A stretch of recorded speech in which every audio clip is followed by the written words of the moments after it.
Week 7, folks. Here we go on a Friday night. Welcome into the Voice of College Football. Appreciate you being here as always. We always appreciate your participation. Leave those comments and questions there in the chat.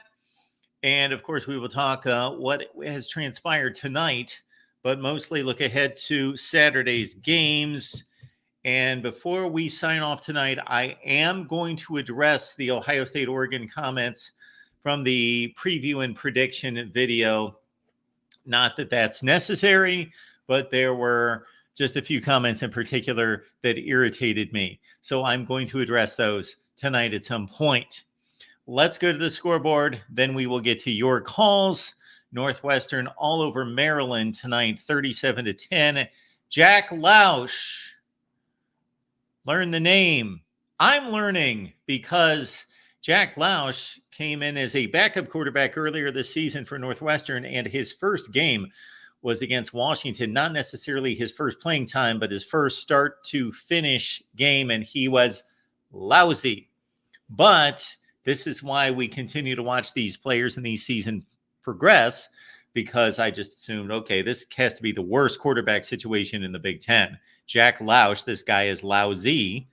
No, he's not. He's getting better. He's a good runner. He made some downfield throws that were exceptional tonight. And again, I believe we still have Northwestern on top of Maryland 37-10. As we go to the scoreboard, Northwestern had a strip sack in that ball game. And this is one of those games on the docket tonight where you basically have a couple lousy teams. And so all this does is determine who's really, really lousy in the Big Ten and who is just lousy. So Northwestern, congratulations. You were just simply lousy. And Maryland is awful this year. Maryland has already lost to Indiana by 2 scores. Now they lose this game to Northwestern. They were a 10-point favorite against Michigan State. They lost to Sparty, and Maryland has been on that ascent. 7-6, 7-6, 8-5, 8-5. They've been on that ascent the past 3 seasons. The ascent is over. And they have not only plateaued, they are falling behind. And so now this is another school in the Big Ten in which Maryland has eclipsed in recent seasons, but apparently now they have fallen behind Indiana, Michigan State, and Northwestern, and Maryland goes down. Billy Edwards was pretty bad tonight, 37-10. That is a final score from Maryland. Cam Rising, this is the big news on the night. Cam Rising making his first start for Utah. So Cam Rising in the lineup, he has not looked good. He rolled his ankle. He was thrown down for a sack, or it wasn't a sack. He got the ball off. Actually, Dorian Singer, supposed to be his best wide receiver, who had a bad season at USC last year, dropped the football for what should have been a first down. But Cam Rising, boy, the poor guy in his 7th season just continues to get hurt. And it was his second or third pass attempt at the game on the first drive. And he got thrown down by a pass rusher and thrown around and rolled over his ankle. And he has been hobbling ever since and does not look good throwing the football.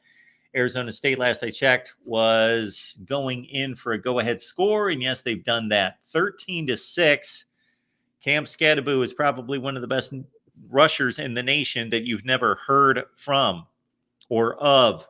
But Arizona State with a win could be 5-1. They will be 5-1 if they win the ball game and pull off the upset against Utah, who is, of course, the Big 12 favorite, but they've already lost a game. This would be a second loss for Utah. So let's keep an eye out on this one.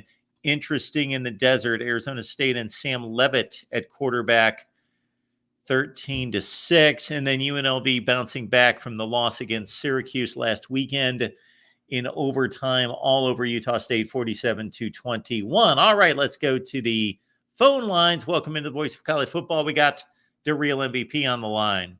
Hey, Mark, how you doing this evening? I am doing great. How are you? I'm doing good. Your metric of +3, -3 win teams, is Maryland now firmly in the camp of -3, especially with their schedule? -3, -3, -6, whatever it turns out to be. Okay. Well, they went 7-5 last year, so they would have to. I'm exaggerating, but yes, 7-5. So they had the cushy non-conference schedule in which they went 3-0. So what? Give them maybe 2-7 in the Big Ten. Maybe they win 5. Well, that would keep them within the 3. So they've got to go 1-8 in the Big Ten to hit that mark. Right, but I'm not sure if you've looked at their schedule, but they play USC, Minnesota, Oregon, Rutgers, Iowa, and Penn State. Yeah, that's a good call by you. I just figured as soon as you started to spit that out that if they had already played Northwestern, Michigan State, and Indiana, that the back end of the schedule had to be pretty rough. Yeah, not a good time to be a Terp. And if they can't take advantage of those first 3 games in the Big Ten, then yeah, they are most likely in for a rough go this year. Right. Mark, something else that interests me is Indiana's playoff chances, according to ESPN. I'm going to update this every week because it's fascinating. Indiana, 52% chance to make the college football playoff now, according to ESPN. Do you think it's more likely than not they make the playoffs? I think it is most likely that they do not make the playoff, but not by a considerable margin, because they have about a 90-some% chance of losing to Ohio State. I still think that they will be, oh boy, this Michigan game, they've got them at home.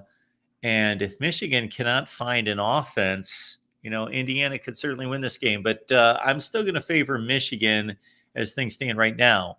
There are other games. I know they got Nebraska, and I'm sure they have some other difficult games to navigate. Nebraska, Washington, Michigan State, Michigan, Ohio State, Purdue. Okay, not too incredibly difficult, but I'm still going to count them on the outside. Oh, and by the way, Mark, for the Michigan-Indiana game, Indiana's approaching the 3/4 chance of winning it at a 72.9% chance to win the game. Wow. Well, I never trusted the ESPN FPI. I never did, but 73%? Do we really think that Indiana has a 73% chance of winning that game? Absolutely not, but Mark, it just tells you how far Michigan has fallen and how much Indiana has risen for that to be the case. I tend to think that Michigan has about a 55% chance of winning that game as it stands right now. I don't know what to think of Michigan. They seem like a very low ceiling, high floor type team. Yeah. And if they're better than you, they'll probably beat you, but they can beat anybody, most outside of the elite teams, and they can lose to literally anybody they play. Low ceiling, low floor. That was the point that I made after they beat USC. And I was on Michigan podcast, and Steve Dace, of course, was gloating about that win, as well as he should. Of course, that's his team, and they should not have won the game. But I reminded him that this is appearing to be a team that would exactly do that, that they have the ability when they play within their structure and they, execute within this limited situation they have in the passing game, that yes, they can squeeze the game, squeeze the air out of the football and win these kind of games. But on the flip side, they can keep teams like Minnesota in the game, as they did the next week, and then they were lucky to win that game, and then they go out to Seattle and are clearly outclassed by Washington. Yeah, their secondary didn't look good, which was surprising to me. I thought their defense would be better than what it is this year. They've still got a great unit on defense, but it's nowhere near what it was last year. No. Mark, I know you love oddities in college football. Has an SEC team ever gone to UMass before? That game's on the road, huh? Yes, it's Missouri at Massachusetts. I didn't pick up on that. I knew they were playing this week. I guess I just assumed. Why would Mizzou do that? They want a big road win to boost their resume for the playoff committee. Hostile environment, Mark. Hostile environment. There's certainly that checks the box. Yes. I can't imagine, because unless they just wanted to avoid having to pay the $1.6 million that they would have to pay for UMass to come their way, but they've got to seat 60 or 70,000 in that stadium. They make way more than 1.5 or 6 million per game. That I just, and that's not recruiting territory up there. I can't figure out a reason why they would possibly do that. That is one of the oddest, because this comes up sometimes. Miami, a couple of years ago, had a date to go play at Arkansas State. That might have been the COVID year that got wiped out, but they have gone to Toledo in the last 5 years, and Miami has gone to App State. Others have gone to App State. I find it odd when a Power 5 program that has some level of status chooses to go on the road somewhere. Like Alabama, they went to South Florida last year. That was a bit strange. Ohio State's never gone anywhere like that. I can't think of Michigan ever going anywhere like that. Penn State played at Temple about 10 years ago. But if we would go through most of the major brands, it's very rare that they would do something like that. Oklahoma pays a visit to Tulsa once in a while. So that happens. Texas, I don't remember them ever playing anywhere like that. But to go to UMass, that is a good one right there. Yes. Thanks for the oddity. No problem, Mark. By the way, tickets are as low as $7 according to ESPN. So yeah, popcorn at Ohio State may legitimately is probably cheaper than going to this game. Yes. I think you've got one there. And yes, if I was still living in Connecticut, I guess it would just be a shorter drive for me to ignore and not go to that game. Exactly. I mean, how could you possibly miss such a historic event, Mark? I mean, now there's a lot of close games this weekend based on the Vegas spread. Yep. But the ranked versus unranked component, BYU's an example of this. Penn State's another example of this. Do you think this is going to be the week where we have the underdog team or the unranked team defeat the ranked teams? But yet it's not going to be a quote-unquote major upset. Gotcha. Let's go through the top 25. Here we go. We've got our game tonight already. I don't know what the spread on that game was. They pulled it off the board. Do you have any idea with Utah and Arizona State what that was? Give me just a little bit to find it. Okay. All right. Meanwhile, I'm going to go through these games. And after what we saw last weekend, I guess we can't really discount anything. But Alabama is at home against South Carolina. Clemson, Wake Forest, Mizzou, UMass. What's our point spread? 27.5. Texas, Oklahoma. That is a ranked matchup. Okay, Penn State and USC. Yes, this is where we get a bit of overreaction, and people tend to draw too much from the most recent game and not giving USC a chance. I think USC has a real chance in this game. I do believe that Penn State is the superior team, decidedly better, but I do think USC at home will bounce back. I can't imagine that Lincoln Riley has lost 2 games in a row very often in his career. He did last season, certainly, as they went 7-5. Notre Dame, Stanford, something rings in the air about that one. I don't know. Something somewhat sounds familiar about that possibility. Ask Will and D if he calls. By the way, Utah 3.5-point favorites tonight. Okay. Cal and Pitt, look out for that one. What do we have there? 3.5 is, think about that right there. Pitt's undefeated. They're playing at home. Cal's coming cross country. They've already lost 2 games, and it's only 3.5, which is basically the Vegas home field advantage number that we all go to. That this is basically telling us that this is a toss-up. And so don't be surprised by that one. That's the first one I'm going with right there. Cal to win at Pitt.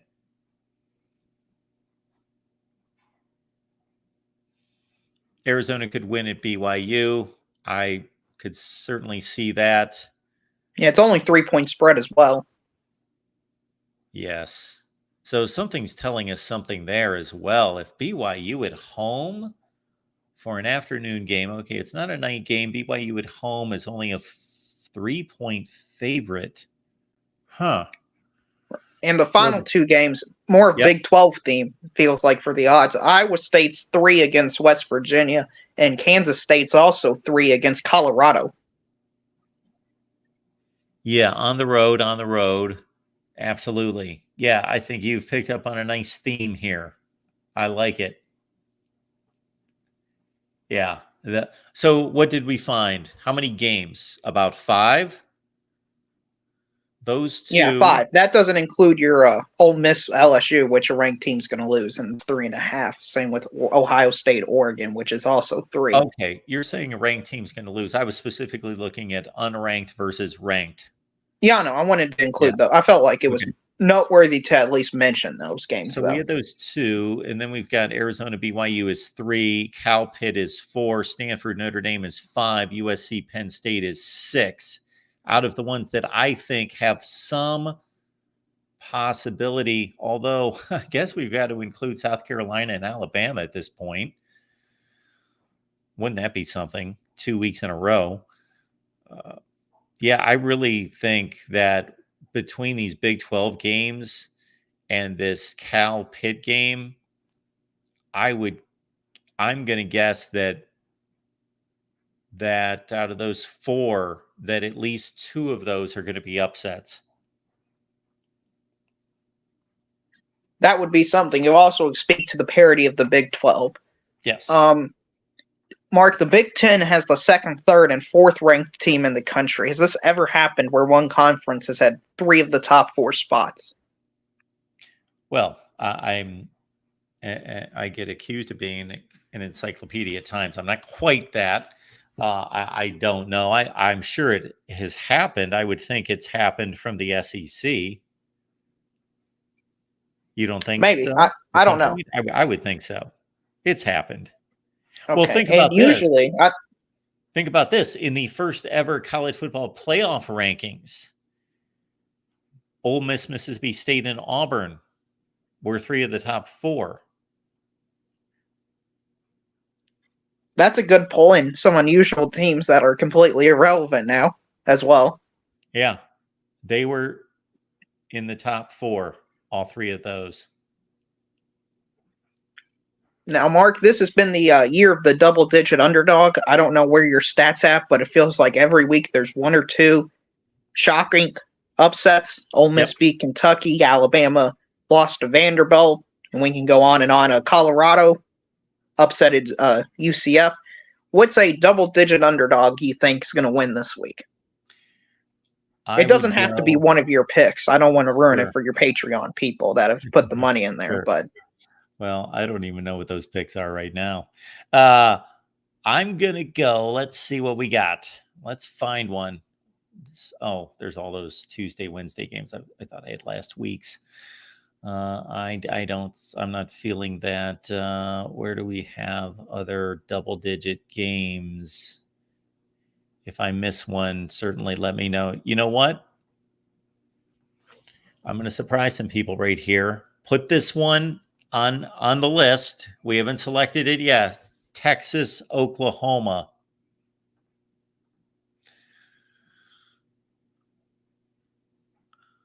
Who else do we have here? Double digit. Don't have any other double-digit games. I'm certainly not going with Mississippi State. Tennessee and Florida. They're in Knoxville. Tennessee lost last week. I don't see that.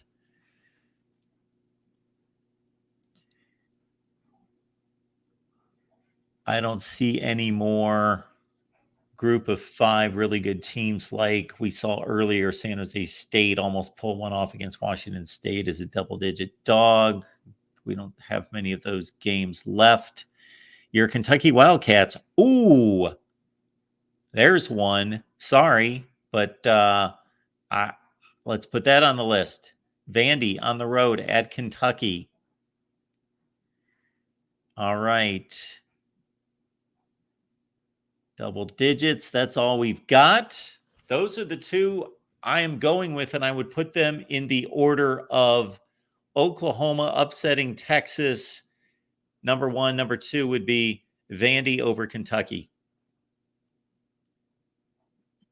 I hope we don't lose to Vanderbilt at home in back-to-back games. That would be pretty pathetic, Mark. I mean, there weren't really that many to go with. Yeah, I know. This is a competitive week of college football, it looks like. And some of them are so ridiculous. Mississippi State, Georgia, for example. You know, I'm not picking App State and Louisiana. I know nothing about those teams at this point. I've only seen one other game. You know, Texas State, Arkansas State, again, forget that game. We're talking about significant games. Georgia, Mississippi State, a 34-point spread in the SEC. Again, that's only 3 right there in the Power 5. And then the 2 that we are talking about, in addition to those, Illinois, Purdue makes 4. Stanford, Notre Dame makes 5. And Tennessee, I think I missed Tennessee, and Florida makes 6. We may only have 6 of those games. Yeah. South Carolina, Alabama makes 7 double-digit games in the Power 5. Oh, you forgot Clemson, Wake Forest at 20 and a half. 20 and a half. Yeah, I just don't think Wake Forest is enough. But, yeah, those are the 2 I'm going with out of the 8. Okay, and just to preview the game of the week, maybe the game of the season, Ohio State at Oregon. Ohio State has seen the more consistent team throughout the year, but unproven team. What do you think about that? Well, yeah, Ohio State has not seen, they did beat Iowa last week. Iowa, oh my goodness. Iowa's, what are they, a top 25 team? Maybe top 25 team, and Michigan State's a top 45 or 50 team is not proven. Although Ohio State handled both of them easily, until I see different on Saturday night. Ohio State to me is a better team, not by much, but decidedly. I don't think it's a huge debate. Something's going to have to change my mind. And of course, that's going to be an Oregon win to change my mind that Ohio State doesn't get it done and win on the road. And if they win on the road, even if it's a close game on the road, going all the way to Autzen Stadium, gives me a strong indicator that Ohio State is the best team in the Big Ten. Okay, and final thing I'll ask you about is there's a lot of hype for Boise State's running back, Ashton Jeanty. He's being compared to Barry Sanders, Reggie Bush, and all these great running backs. They said, I saw that he has 16 touchdowns already, and Reggie Bush in his Heisman year only had 17. Could Ashton Jeanty have statistically the greatest season a running back has ever had? By the way, I would normally not point this out to Real, but play along with me. I did understand. I did appreciate and enjoy your slip up with Bernie Sanders there. Yeah, you could tell Steve Dace about him. I know he's a big fan of Bernie. He feels the burn all the time, right? Yes. Of course he does. So, yes, Barry Sanders had like 2,300 yards rushing. No, more like 2,600 yards rushing. Marcus Allen had 20. I think he still holds the all-time record at 27 something. And you're telling me Jeanty has 17 touchdowns already? 16. 16 in 6 games. So he's going to play most likely in a conference championship game leading into the Heisman weekend and he's on a pace to score 35 touchdowns. Are we weighting this based on competition? If we are, then he is not going to have the greatest season of all time. But statistically, the odds are still against him because those Marcus Allen, Barry Sanders years are still he still has to basically continue to do what he's doing to be in that stratosphere. So the likelihood that he keeps that up is fairly staggering. So I'll say Well, no. He will okay, not I'll finish. argue for yes, just to oppose you. But Barry Okay. Sanders 1, Melvin Gordon 2, Kevin Smith 3, Marcus Allen 4. Barry Sanders all-time leading rusher with 28 yards. I would argue he could get it just because the quality of competition is probably going to be less than he's faced. He's not going to face another Oregon throughout the season. And if he keeps facing scrub, his average quality of competition should go down just because of how much of a high outlier Oregon is. And even against Oregon, he kind of dominated them. Yes, he did. Timeout real quick. I just want to recalculate here. I did know the Barry Sanders number, 26-28. Yeah, I screwed up Marcus Allen. He was 23-42, correct? Correct. Yeah. Okay. I for some reason got him confused. He did have the all-time record. And you're telling me Melvin Gordon is number 2 all-time? That is correct. 2014. Yeah, the 24. That's the season he broke the all-time rushing record for a single game against Nebraska that was broken a week later with Samaje Perine. And who was number 3? Kevin Smith. Oh yeah. Okay. Yeah, I understand you're saying he had a prolific game against the best defense on the schedule, and Oregon does have a really good defense. I think that they had a bad day. I don't want to make excuses. They missed a lot of tackles. He was the cause of missing many of those tackles. He had one of these. I think this breaking down of statistics gets a little overrated because it was brought to my attention this week because we did break down, of course, Ohio State, Oregon with Eric Scopel of 247 Sports. And he said, well, Jeanty gained almost all that yardage on 10 carries. He had 15 very unproductive carries and then 10 crazy carries for 170 yards. Well, you could break down almost any big rushing game by any back that way. Rarely does a back run for 8 yards every time he touches the ball. It usually is 3, 2, -1, 4, 29, 2, 1, 3, 72 if he has a big game. So it usually is inconsistent or uneven in terms of the distribution of the yardage. But yeah, I just think that I play the odds, and the odds are against him. There are probably some 72-yard or 93-yard rushing games in his future, most likely. Most likely, but Mark, wouldn't it be a great way to start off the 12-team playoff with having arguably the single best running back season? Maybe just a kid out of nowhere becoming the Heisman Trophy winner. He's already the favorite going up against an elite team like Texas and running for 120, 150 yards against them. Because I think he's good enough to where he's probably going to get his own. I mean, yeah, he's the real deal. Yeah, he is something else to watch. He is a tough, determined running back. In addition to having all this skill and talent, he is a guy that refuses to go down. And it would bring more cachet and more interest and a little bit more intrigue to a first-round game that otherwise would be lacking.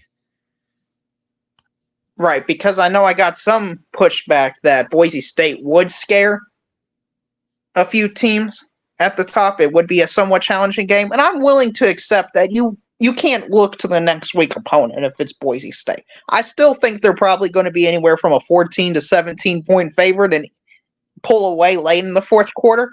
But it wouldn't surprise me if in the first quarter at halftime Boise State has a leader. It's a one possession game. Sure. Yeah, if Texas is playing Boise State, I'm seeing a 42-17 type final. Now, that can come in a number of different shapes and sizes. That could be a really good first half into the third quarter, maybe even into the fourth quarter at 24-17. Or that could be Texas stomps them out 21-3 to start the game and it just kind of cruises home to win. But I'm pretty confident that Texas, if they're going to be the team, or whomever that Big Ten SEC rep is going to be, would have a pretty easy win against Boise State most of the time. But there is that exception that's possible to be on that given night that Boise State hangs with them, and it's a really intriguing matchup. Right. I think Matthew Miller brings an interesting one. What about Bama? Because of their defense just being pretty soft in the run department would be an interesting challenge. Obviously, I think Bama would still win the game, but it could be a scare for them, and it would be interesting to see. But, Mark, that's all I got for you. Looking forward to a great day of college football tomorrow. Thanks, Real. Appreciate you being here. Voice for College Football, breaking things down on a Friday night. Northwestern, again, a winner over Maryland, 37-10. UNLV has topped Utah State, and we are keeping an eye on Arizona State and Utah with Cam Rising. Again, I just saw the first few drives, and he was hobbling around terribly in that game. So let's get back to that one at 13-9 at halftime. Okay, there we go.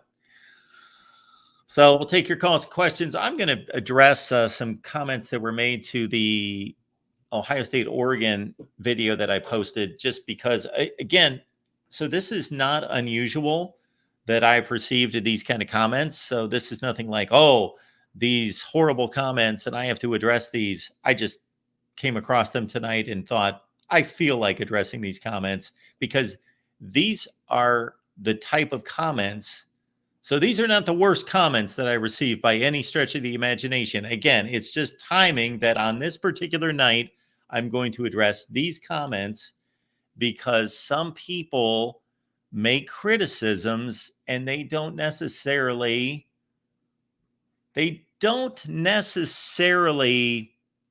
get the full view before they speak. And hey, I've done that before as well. So we posted our preview and prediction on Ohio State and Oregon. So we've got a number of nice comments. We appreciate those. Thank you so much. Thank you so much for all these nice comments. We've got a prediction coming in there from LFBP Fishing 7818, Oregon 24-21. We've got Will Smith, GV1 OK, Oregon by 2 touchdowns. Bet on it. Does anybody out there, based on Will Smith's prediction, want to bet on Oregon winning by 2 touchdowns? That doesn't mean that Oregon can't win by 2 touchdowns. Of course they can. Is that a good bet? I really don't believe so. Jim R. 3422 says Buckeyes win 34-17. And we have various other comments coming in. Oregon wins 5-3. Okay. Okay. Then we have a lot of NIL discussion about these are the best teams money can buy and a lot of ribbing in that direction. Based on what I know, these teams certainly, just like any other schools in the country, have money at their disposal to spend on NIL. It's not like Ohio State jumped out of nowhere in the recruiting battles with NIL now legal to be able to bring in top flight players.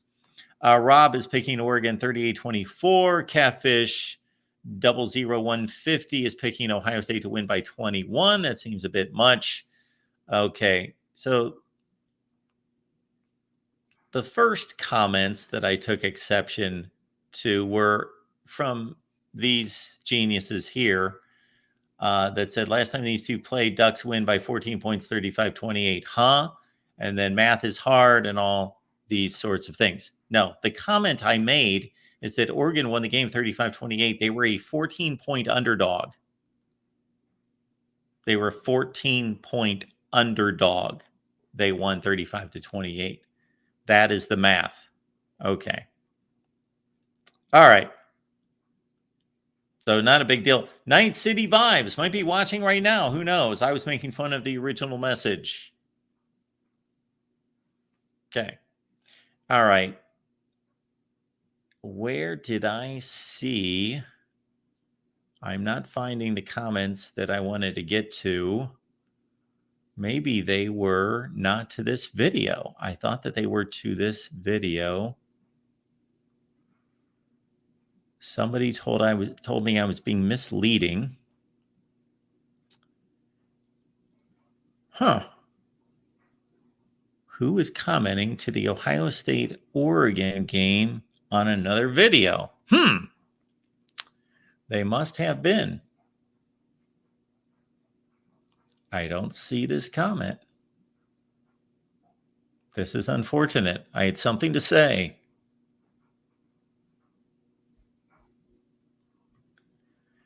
Give me a call here at the Voice of College Football. We've left the link in the chat. In the meantime, yes, I'm going to look for this comment. So we are going to go to our comments here. And folks, this is all fun. It's not that big a deal. So I don't take any kind of great offense to it, but I still would like people to make knowledgeable comments, especially when they're being critical. If you're going to be critical, then you better make sure that you are understanding of the analysis. Chuck Cribb says Indiana is better than Penn State. Maybe they are. I don't think they are. Nobody thinks they are. But you know what? Maybe they are. There are teams that we didn't think were any good. And this is why we actually let the teams play. And then we analyze. And then we rank after they play. Because Indiana's pretty good. I don't think any of us, I doubt if any of you watching, including myself, really think that Indiana is going to continue to play like this and beat really good teams. But you know what? They at least get the chance to do that. And they should get that chance.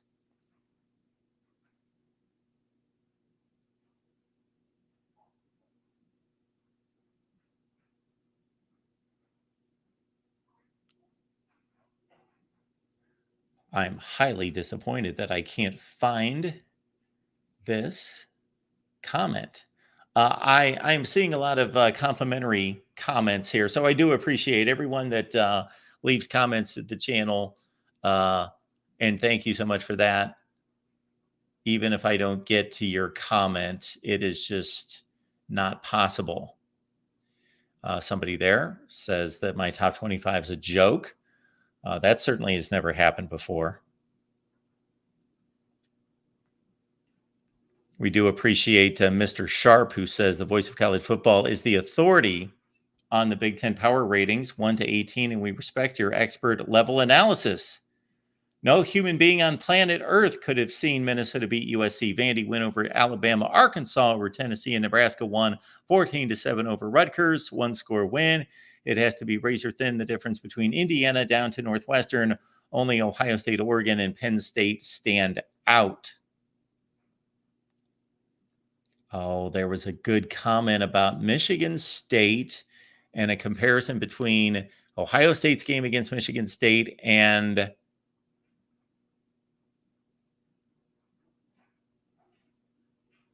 Ohio State's game against Michigan State. And I can't find it.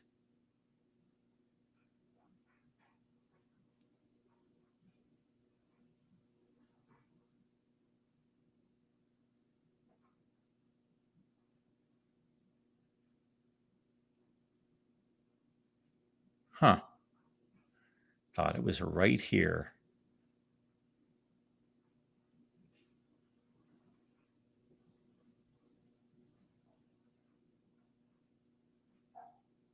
I was wrong.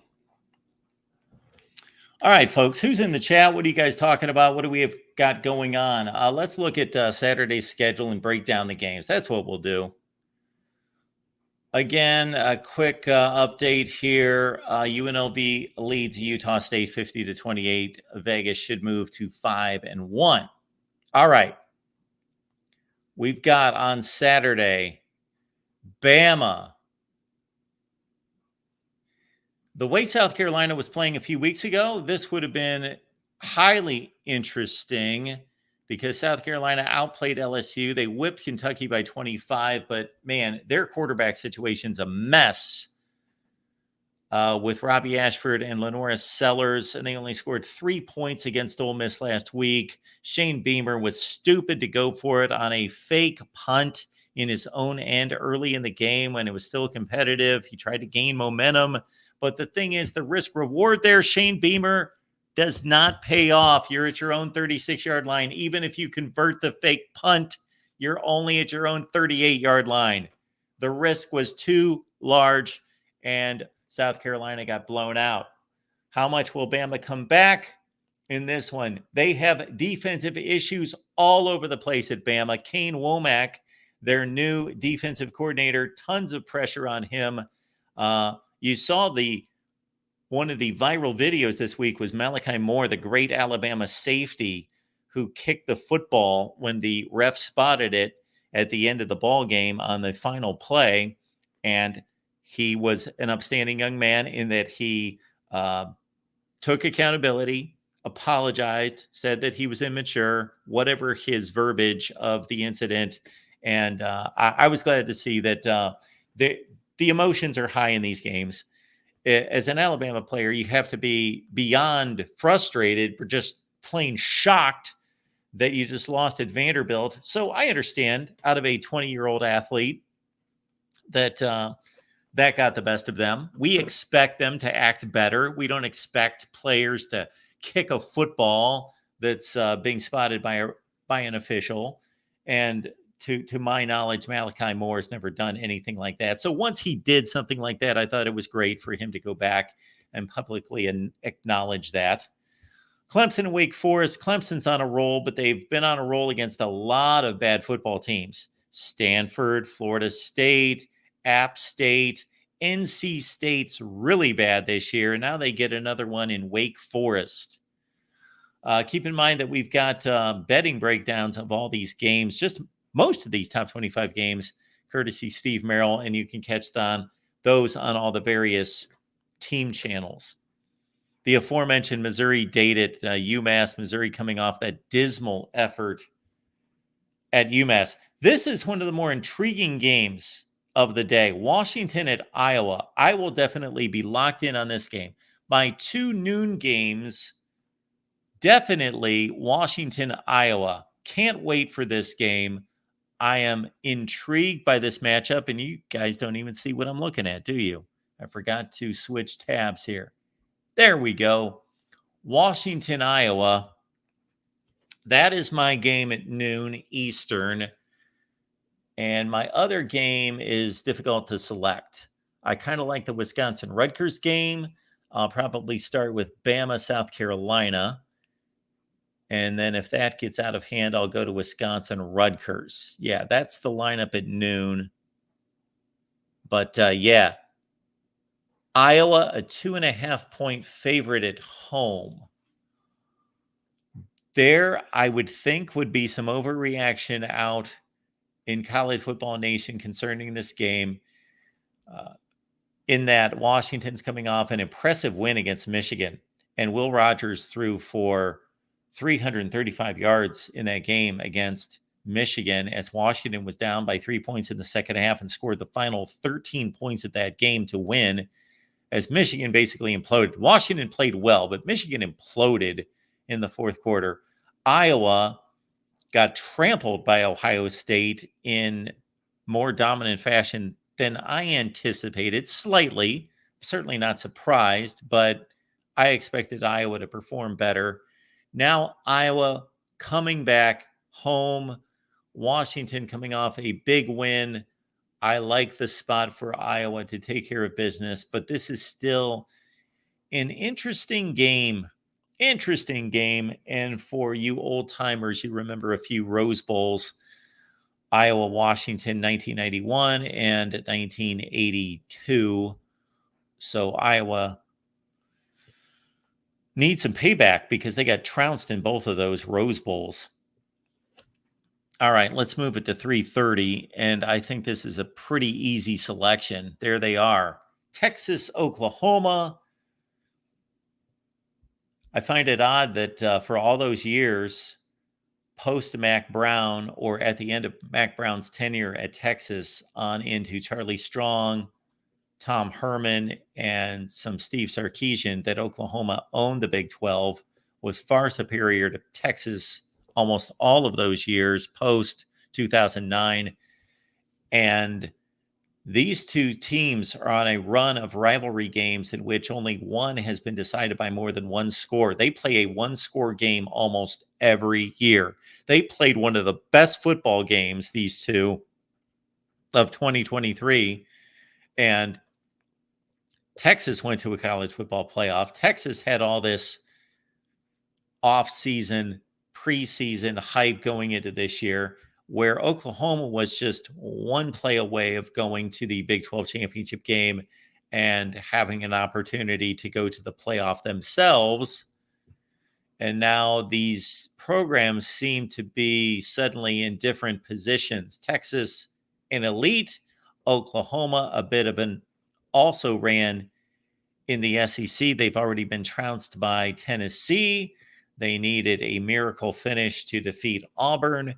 And of course, there is no home away situation here as they play at a neutral site at the Cotton Bowl, at the Texas State Fair, Texas, Oklahoma. And I think this one is a bit overplayed. I understand why Texas is a 14-plus point favorite.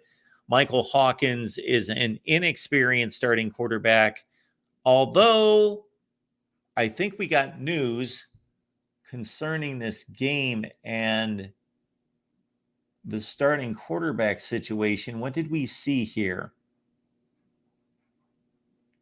Okay, obviously Quinn Ewers is back in the starting lineup for the first time since the game at Michigan for Texas.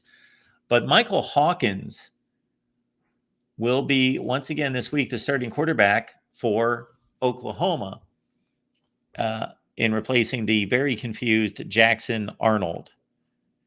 Very talented quarterback, big arm, but lost. He has been lost this year.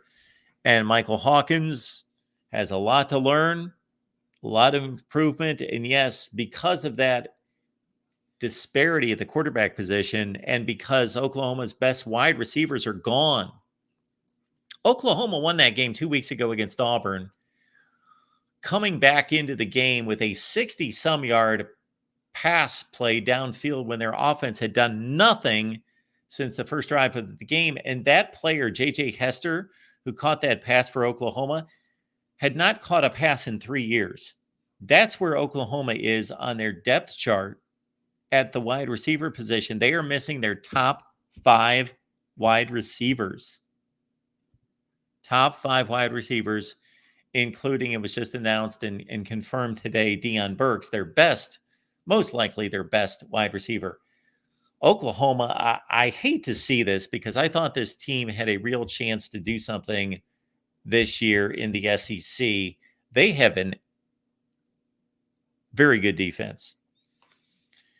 And between injuries and Jackson Arnold just not developing into a good player, at least not this year, Oklahoma's, of course, riding a difficult task here against Texas. But I do think that Oklahoma is going to stay competitive in this one.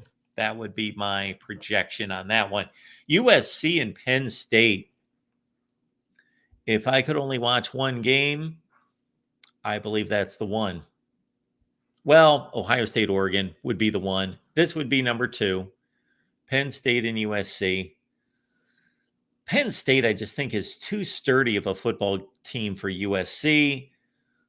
We saw USC get pushed around by Minnesota, at least on the pass rushing side of things. The USC rushing attack was pretty substantial with Woody Marks. Had about 135 yards rushing, and USC should have run the ball more in the fourth quarter in that game. That's an interesting game because, again, Penn State coming off strong performances, USC coming off a weak performance on the road. We tend to form our narratives based on what we saw most recently, and these teams usually bounce back, especially if they have a really good coach. Yes, Roger Dodger, Riley does have a passing bug. Most offensive geniuses do. When is the last offensive genius we knew of who was a run game coordinator first and foremost, who was a run first guy? No. Lincoln Riley, Chip Kelly, they ran the ball at Oregon more than we remember. They had strong rushing attacks, but still, think right after Chip left, Marcus Mariota, his protege, won the Heisman Trophy. Kyle Shanahan, that's a good call. Sean Garner, I don't remember Kyle Shanahan being much of a head coach in the NFL. Rich Rodriguez, yes, we've got to go back 15 years for that. Yes, so that you're exactly. Those are two good calls, by the way, Sean, but you're proving my point. Most of these guys that make their name as a offensive genius, they love to throw the ball. Mike Leach, Sark, Lincoln Riley, Ryan Day, Chip Kelly. Who else? So USC and Penn State. This might be a matchup of the two best quarterbacks in the league, too.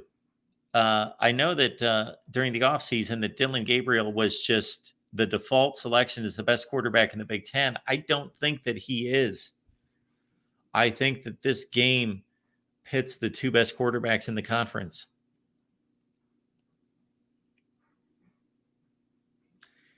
And I got to think that Penn State is just too strong.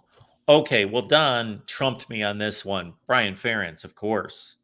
Now, there is your offensive genius that I guess I tend to forget about because he's kind of in his own category. But yeah, I really like Penn State in this game. I do think it's going to be an exceptional game, so I'm going to wrestle with the point spread. And I do think that a stat we're going to have to track this season, because maybe it's becoming reliable, is that it's one that's been kicked around. Roger Dodger, good selection there. Lane Kiffin's considered a passing guy, and he is. His quarterbacks excel.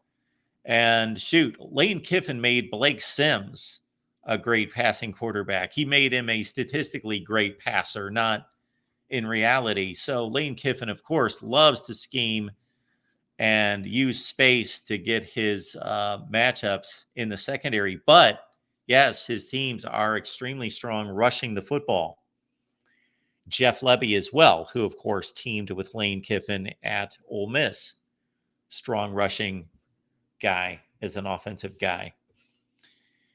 But here's the stat for us to track for the rest of the year, especially with the multiple time zone situation in the Big Ten, with the 4 teams coming from the West Coast, and now in the ACC with, well, it depends on SMU and who they're playing. Usually they have to go to the Eastern time zone, but with, of course, the West Coast to East Coast situation in the Big Ten, or in the ACC, I should say. But in Jason, it's going with Paul Johnson. I'm not going to categorize Paul Johnson as an offensive genius. I don't think that he's really made that much of a stamp on the game. I get it, though. Yes. Military Academy genius who brought that to Georgia Tech. Yes. He's made his mark, but I don't think of him as being like running a first-class offense that's a juggernaut. Okay. So the 2 time zone trip in the Big Ten, the team that has taken the 2 time zone trip is 1-8.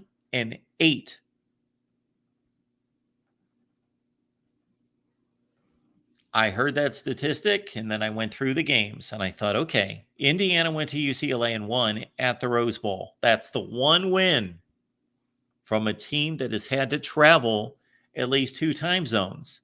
Other than that, UCLA lost to Penn State on the road. USC went to Michigan and lost. USC went to Minnesota and lost. That's 3.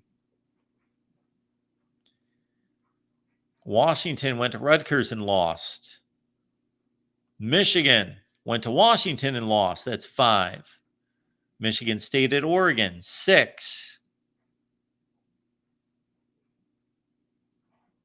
Wisconsin to USC, 7.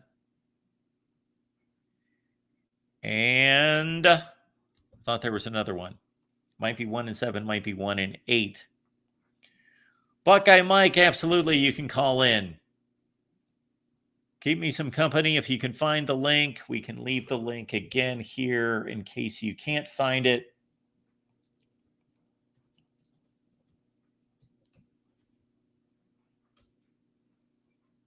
Go ahead and give me a call.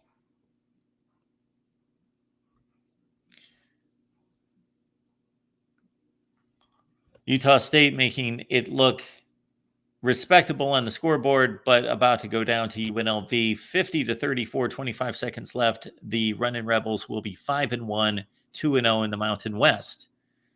Utah trails at Arizona State 13-9.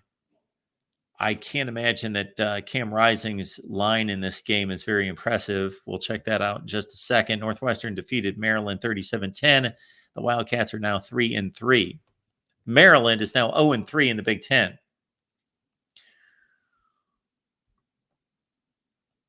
Plus or minus 3 was brought up earlier tonight by the Real MVP. So if you're unfamiliar with what that is that we discovered here at the Voice of College Football, meaning me, I discovered here in the last 6 or 7 years that these preseason magazines, the likes of Street and Smith's, Lindy's, Athlon's, they're extremely conservative in their predictions.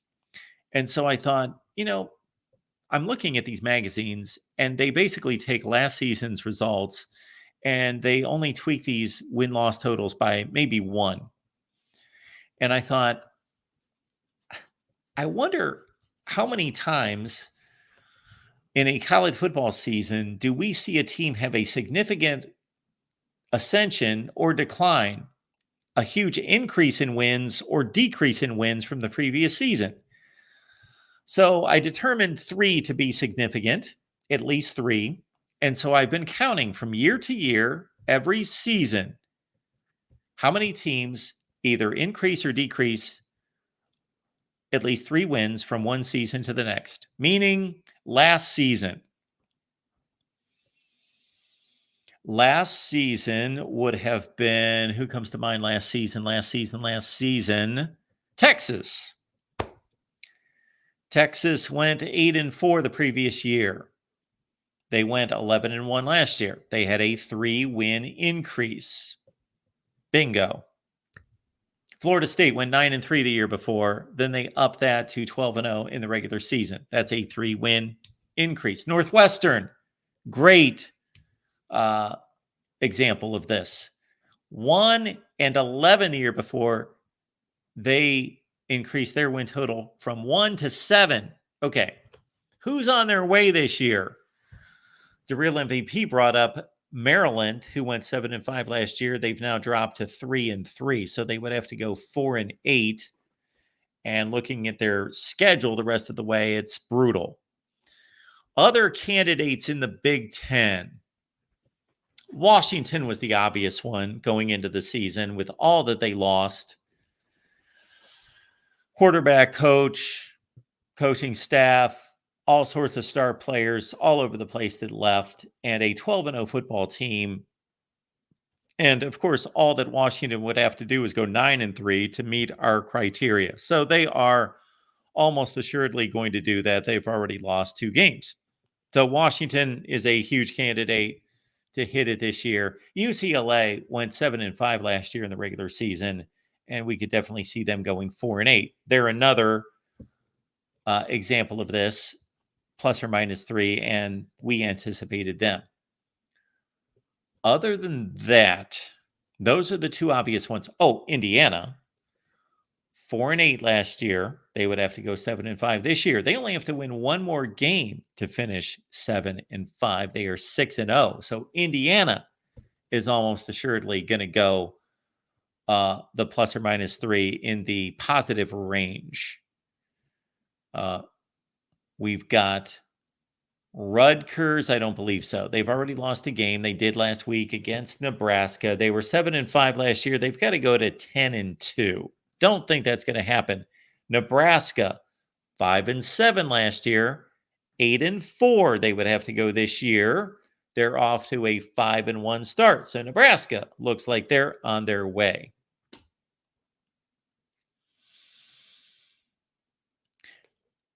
In the opposite direction, we could possibly have Northwestern going from 7-5 to 4-8. The real MVP stopping by, breaking our rule of only one call per night, but the real. Well, this is an important reason. You deliver. So we appreciate you being here. So what do you have? This is important. Yes. Oh, Michael fixed it. The StreamYard link wasn't working because when you accidentally hit enter, I think your pinky or thumb accidentally rolled into the apostrophe key, so you sent an invalid link to everybody. Oh boy. Well, thanks for keeping me honest here. Right. I'm not a mod, so I don't have the ability to change the link for everybody out there. Only mods can. Well, only mods can post links, send links, and stuff like that. So we have no power. Only Michael, since Jackson isn't here for whatever reason. I guess he's still crying about the Alabama Vanderbilt result. So God bless him and God console him for that devastating loss. That could be the cause. I think he nailed it. DeReal, do you have a desire to be a mod? Oh, sure. Okay. If you would like to be a mod, I'll send you that information. We'll get you all set up. All right. Very good. Thanks, man. Yeah, no problem. All right. We can take a couple other calls here now. And so those are our plus or minus 3 candidates from the Big Ten. This is always an exercise in the offseason that I think is difficult to complete because it just doesn't seem like there are going to be that many teams that are going to hit that mark, but it always happens. Michael, what's going on tonight? Good evening, or should I say good morning, sir? Yes, good morning. Where are we here? We're at 12:38. Okay. I'm with you. What's up? All right, I got that corrected. I've seen that, but the real is the one that told me about the little apostrophe right there, so I wouldn't correct it and then reposted the link for you. My apology there. I, of course, hit a key that I didn't intend on. Relax. It's all right, man. We all make mistakes. I'm relaxed. Anyway, I got to ask you this. Northwestern gave IU a pretty good game for, would you say 3 quarters or 3.5 quarters last week? Well, I would say that I don't totally know because I didn't watch any of the game. I saw some scoring plays and I kept up with it. And I know that Northwestern was within a score for most of the game. So it sounds like they were in the game. I did not keep track to the point where I know that it was 3 quarters or 3.5 quarters. Now, would you say they're maybe in the middle of the pack Big Ten team? Maybe they're better than everybody thinks? Who? Or Northwestern? No. Or you think they're going to go downhill here soon? They're already downhill. They just beat Maryland, which is great. Good for them. And they won by a lot. But no, Northwestern is not a mid-tier Big Ten team. I'm going to have to see so much more out of them for that to be proven to me. Didn't you predict them to only win like 2 games this year? No, I didn't pick them to win 2 games. I don't remember the record. I'm guessing it was more like 4-8. I'm trying to think where that information is. It's on a video somewhere. No, I was just wondering stuff like that. So you're actually, I seen that. So you gonna pick the Penn State USC game over the Texas Oklahoma game tomorrow? If that was the only game you had to watch? Yes. Reason being, sir? I am more confident that it's going to be closer. And I've seen Texas and Oklahoma play a million times. And it's still one of the great rivalries and all of that. But it's just more interesting for me to see Penn State and USC play. Yeah, but what is it seriously do with the travel across country? I mean, most people leave like a day before, like on a Thursday instead of a Friday. But what is that? It's just that college teams, also NFL teams. Why they have, if you go to the West Coast or if you go to the East Coast, why do those teams have so much trouble on the opposite coast? Besides the time difference. Well, I got to say that, so the time difference, of course, works in your favor if you travel from the East to the west as you are going. So actually, these Eastern time zone teams have less of an excuse of losing, because I remember this. I used to fly to Los Angeles a lot, and the travel out there was not a big deal because you take this 3.5 hour flight and sit around in a airport or whatever. But by the time you got there, it was only like 2 hours later. But then coming back, of course, you waste your entire day practically because you lose all that time. So I would think that the West Coast teams would have more of an excuse. But what is it? Well, a lot of people complain about jet lag. I've never been one of those people. I get it. It must be a real thing because it kicks a lot of people in the tail. But I've never been one of those people. I was always fine with traveling. Didn't bother me. But I never had to play a football game. Yeah, either. sure. But have you ever had the opportunity to go overseas before, though? No. No, I figured. Yeah. When we're talking about jet lag, that's a good point, Michael.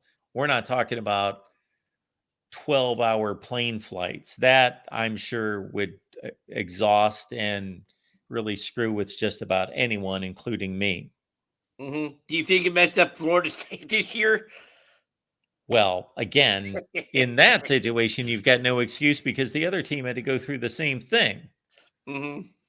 And let's understand, Michael, you brought up something about the travel, both in college football and the NFL, that we think is a thing.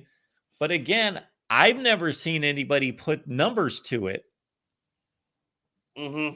I don't know what the numbers are.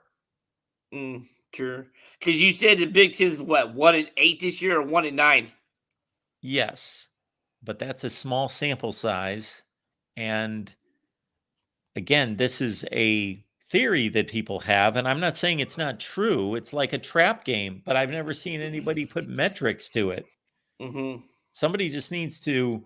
And hey, if I was guaranteed that it would be profitable to put together a video, I would love to do stuff like that. I'll look through the last 10 years of college football results and see what the records are of teams that have to travel 2 and 3 time zones. I think that we also have to take into consideration what the matchups are. When USC goes to Minnesota, okay, that's a fairly even matchup. I'm okay with that. Maybe there's a factor there, or Wisconsin and USC, some fairly competitive games. Now, when UCLA goes to Penn State's going to beat UCLA if they're playing in Siberia. So I don't know that really mattered. No, I was just wondering, how bad do you think it might be for Iowa tomorrow? Or do you think it might, coming off of the drubbing they got last week against Ohio State? Oh, I like Iowa. I think they're going to win. Okay, no, I was just wondering stuff like that. Did we know which night game you're going to watch tomorrow? Because it's probably the only one you will watch on ABC. Well, no. I'm always watching all of college football, and actually, you've led me into an announcement I need to make because of some expansion here at the Voice of College Football, and we are adding an Ole Miss post-game show. So just like all the other post-game shows that we have, but because of our personnel situation, I will have to host the Ole Miss post-game show with Leanne Herring. And so after the primetime games tomorrow night, you guys just hang on. I'm going to do like a half-hour Ole Miss LSU post-game show at the end of the game that is being played at the same time as Ohio State and Oregon. And then we will do our regular post-game call-in show here. Yeah, Mark, I really wish I was talented as you are, man, to be able to do this stuff, because I would love to fill it, get a stream started for you sometime. But like I said, I don't have the stuff to do it. All I got is just a laptop with my camera on my laptop. So, well, Michael, I appreciate your phone calls. So I'm sure you were. I could not officiate a high school basketball game. Sure, you can. No, I'm pointing out that that's something that you're skilled in doing that I couldn't do. Yeah. True. But Mark, I got enough confidence. Couple games, I think you can do it with a little bit of couple game practices. But I digress. Anyway, so no, I was just wondering stuff. So is that Utah driving or they just get the ball back? 'Cause I can't really tell what it I says don't right know. there. We've got Utah's got the ball at the Arizona State 47. Okay. So Rising's finally playing tonight for the first time this year, huh? He is 9 of 23 for 126 yards and 2 picks. Yeah, I'm sure Cal Willingham's kind of wishing that maybe he should stay out the week and stuff. So Yeah, he but how looked good is awful when I but saw. how good is Arizona State in the Big 12? They're about as good as half the teams in the Big 12. They beat Kansas last week.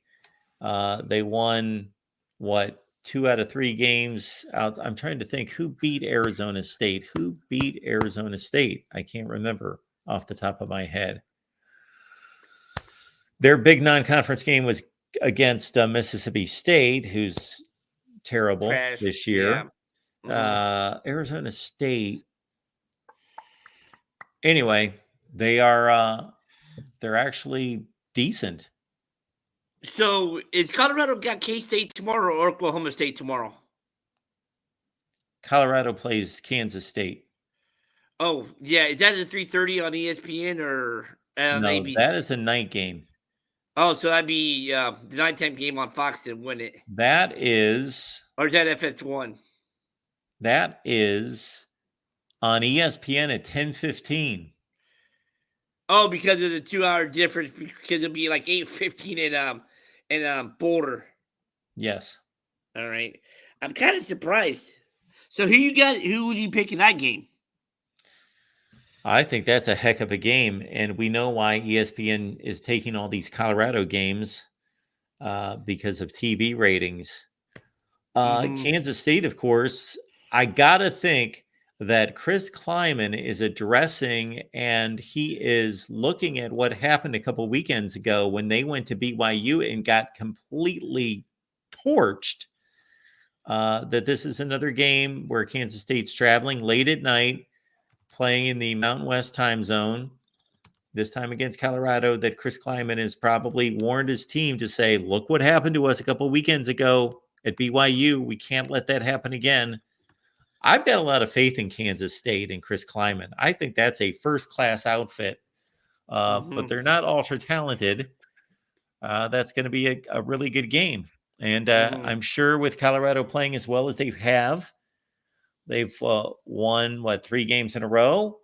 They've had some exciting finishes that Boulder is going to be lit. Rocking, yeah. Rocking, yes. I was just wondering something. I didn't remember if it was the K-State or Oklahoma State that they played this year. So I was just wondering stuff like that. So I think that's about it. But no, Colorado, I see K-State's favored by 3. But what would you be if you was to do? Would you go on the spread or would you go on the money line? As far as that game tomorrow, if you was to place a few shekels on there.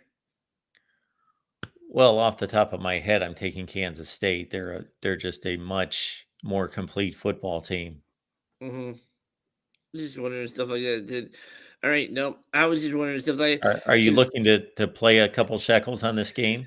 No. I was just wanting to take you. I was just wanting to get your like that, Mark. As bad as my life is right now, my life completely sucks. That's how things. Your life sucks. I hate to hear that. I don't want to hear that, Michael. I know.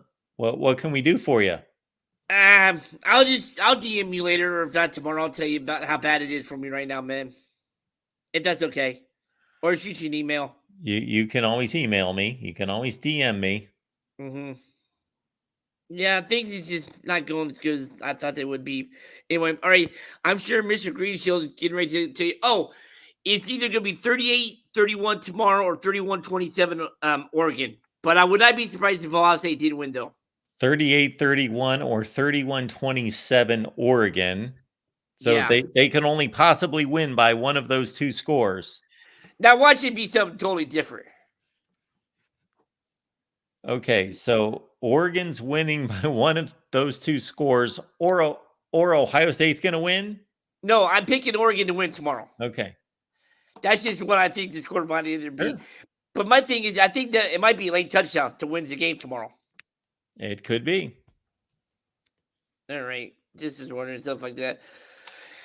All right. I'm sure Mr. Greenshield's in the pipeline waiting to talk to you and stuff like that and counteract my stuff. Oh, has Caden called it? Caden hasn't called in yet tonight, has he?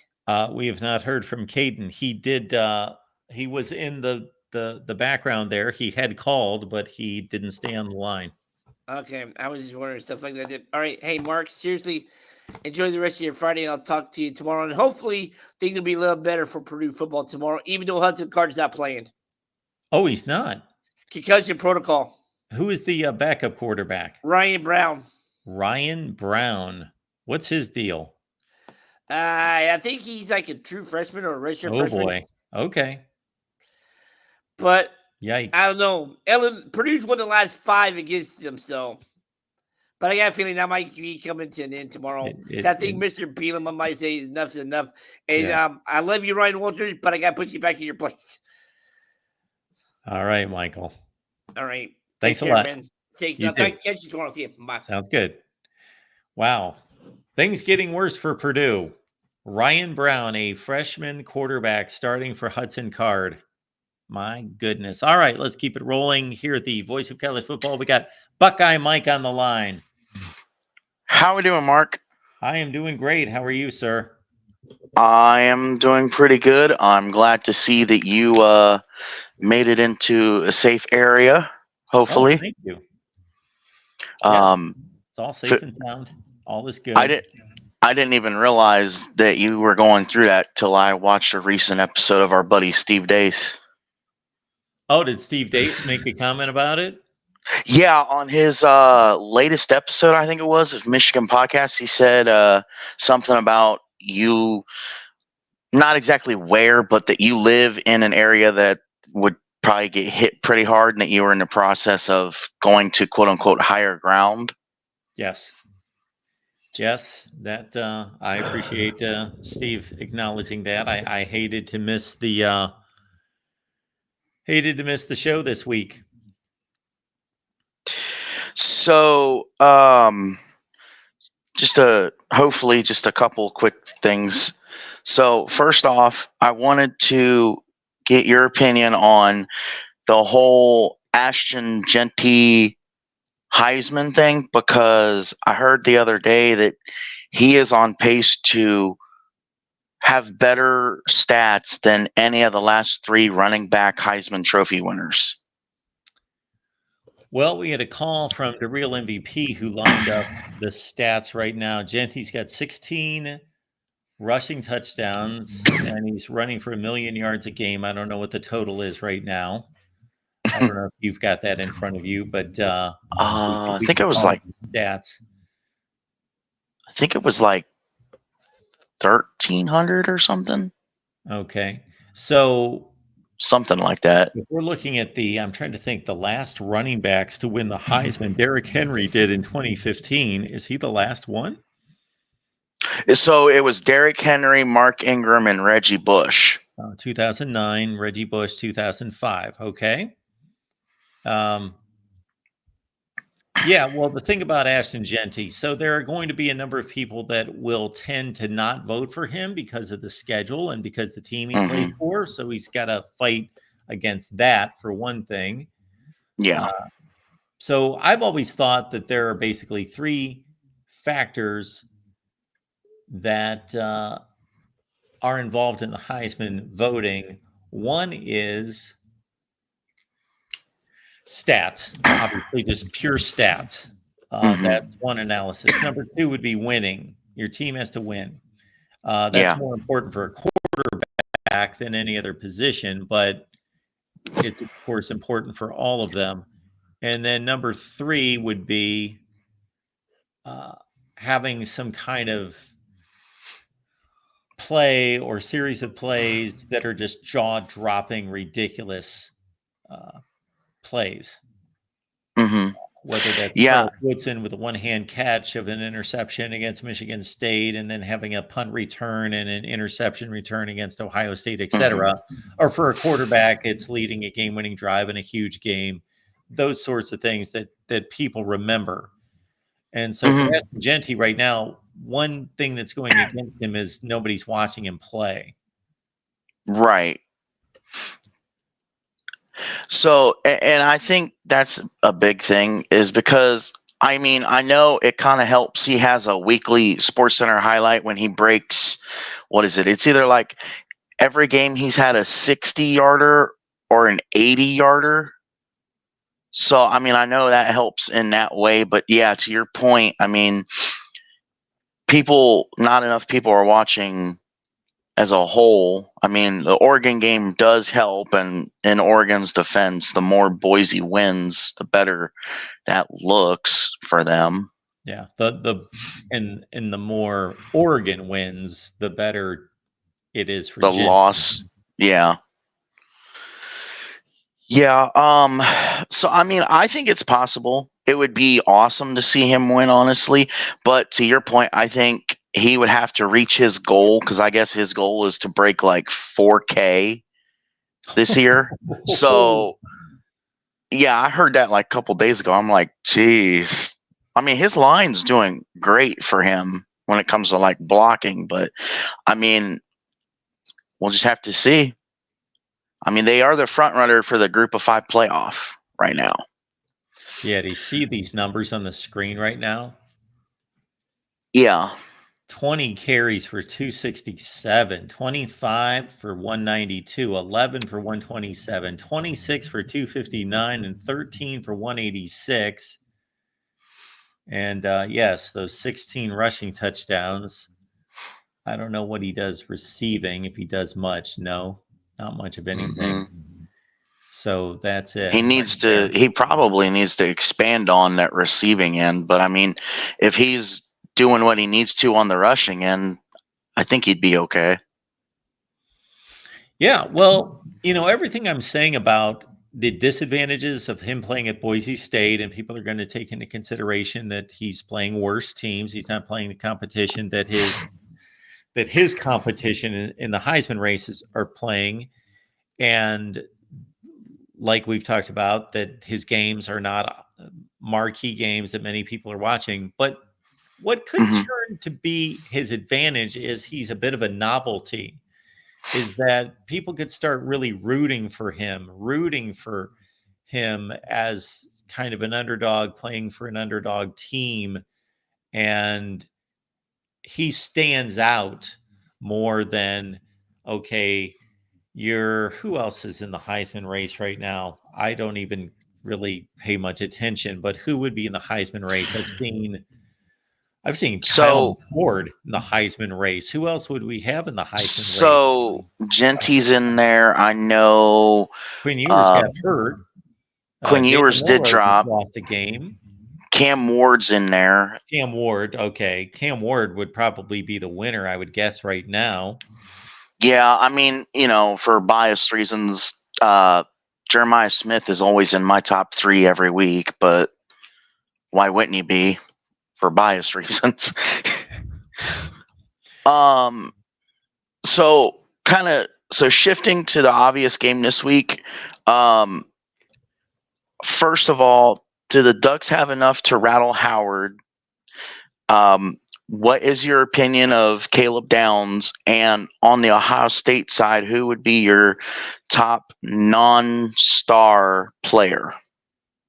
Okay. So point number 1 was what? Can Oregon get to Will Howard? Yeah. Can they do enough to rattle Howard? Well, they were all over Aiden Childs last week. That's the first time I've seen Oregon play this year. I didn't see them play Boise State.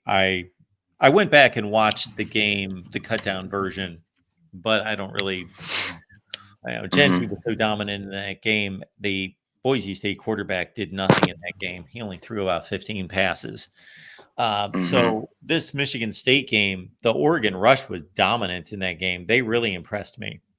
Now, I will say that the most impressive part of that Ohio State game to me, by far, was the offensive line performance.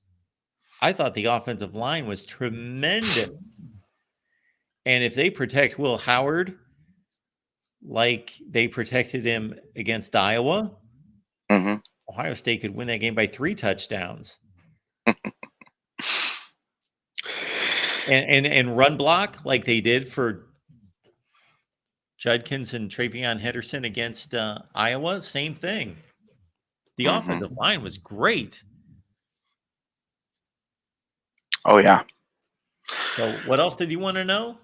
So the second part of it was, what is your opinion of Caleb Downs? Now, I know it's kind of hard to have one because they haven't really targeted him as much. I know that they've leaned more towards Lathan getting targeted more.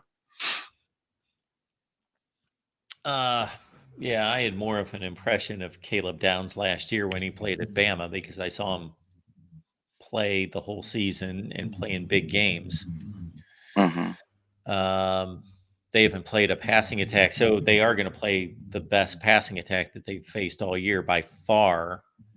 And so he's going to have to deal with that. But I'm impressed with his there have been several plays that have been diagnosed that they've slowed down for us, where we've seen him make the right read and pursue like a man, like a missile, straight to the ball carrier and clean up.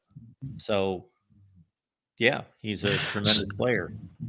I mean, my theory when it comes to Downs is, I think that, this is the perfect game for Ryan Day and Jim Knowles to just be like, all right, we're going to unleash Caleb Downs like he got unleashed at Alabama. Just go after the ball every time. It's all you. Well, that so, I mean, within the rest of the scheme. Yeah. Well, I mean, I just like you said, I think this is like a perfect opportunity for him to have a coming out party if they want to test him. I mean, even for as little as he's been tested, he's still what I see it was like the number 9 corner in the country right now, based on like PFF grade or something. Who is Downs? He's a safety. Or yeah, my bad. Safety. Okay, so he's the 9th rated. Yeah, I wouldn't get caught up in PFF ratings. Yeah. And then, so the third part of that was, who would you say is the best non-star player? Like non-star being like not Caleb Downs, not Will Howard, not your like top tier name guys. The best Ohio State non-star? Yeah.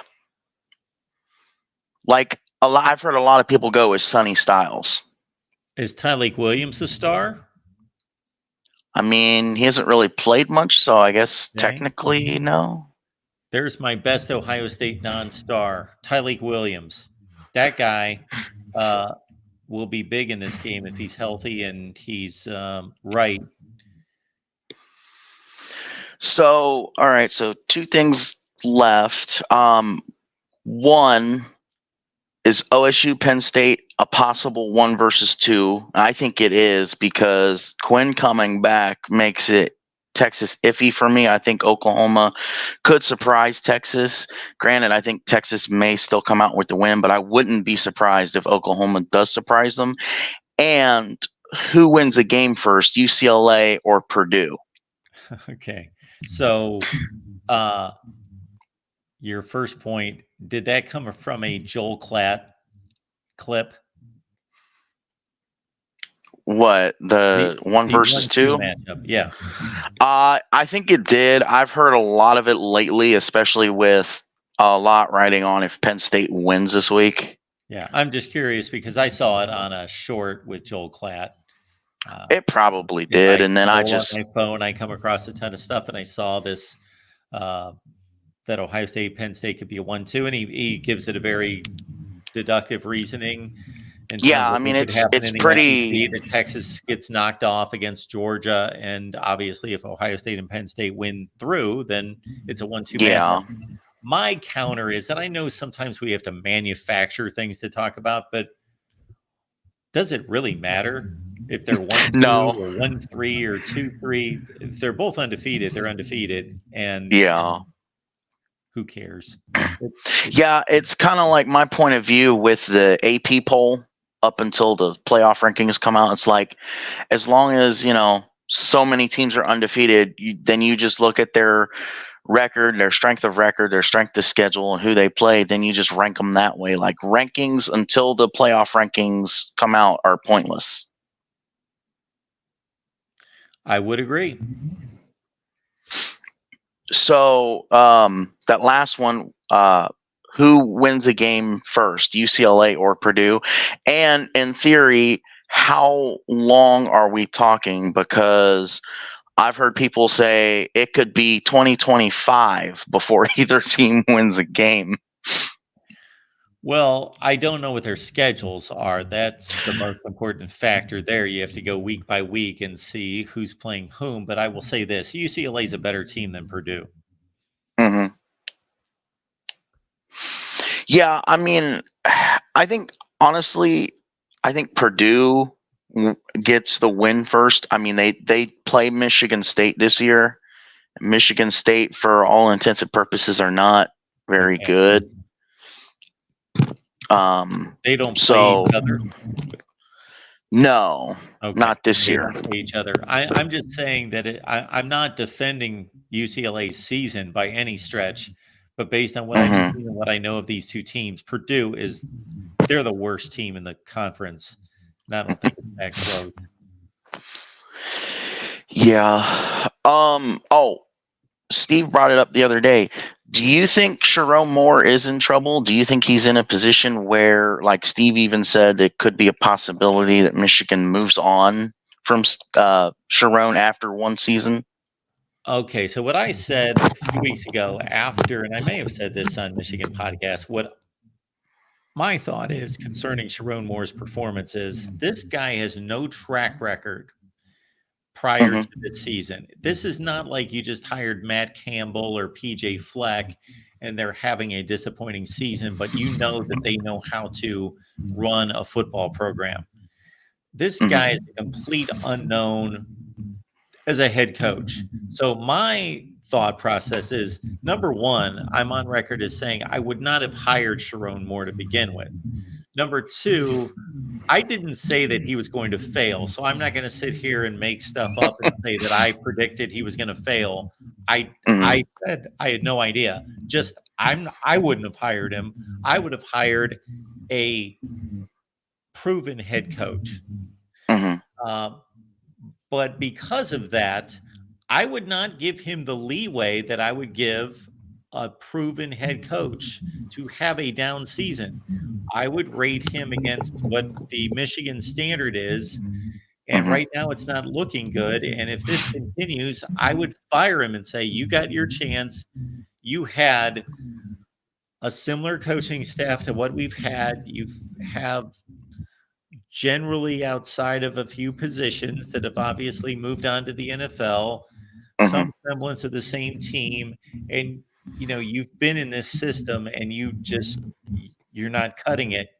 Fine. Yeah, and see, that's the thing that I don't understand with what's going on, because it was his system. He ran the offense last year.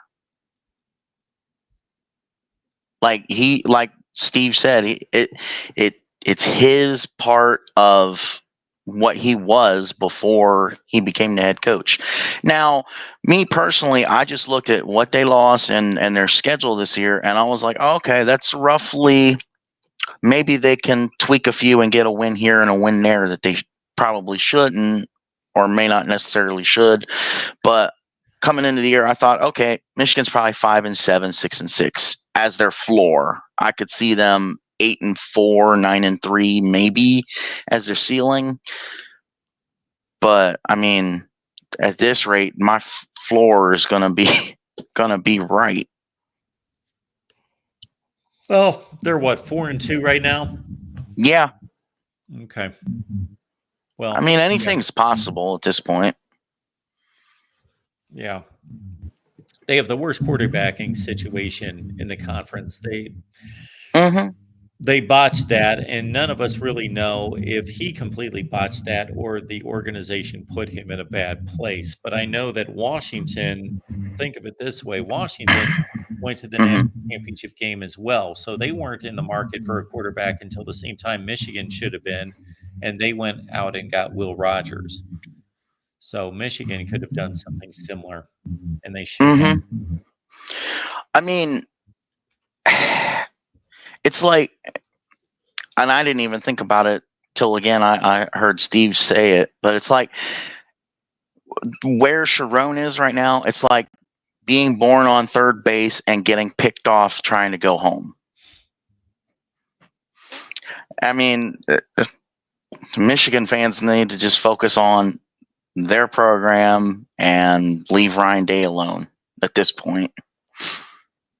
I mean, because if you think about it, obviously we don't know per se, but I feel like Jim Harbaugh having the replacement be Sharon Moore was kind of like a Ryan Day with Urban Meyer situation, because I've heard people say, well, Urban picked Day and said it has to be him. So I mean, it's possible it could be that, but I don't know.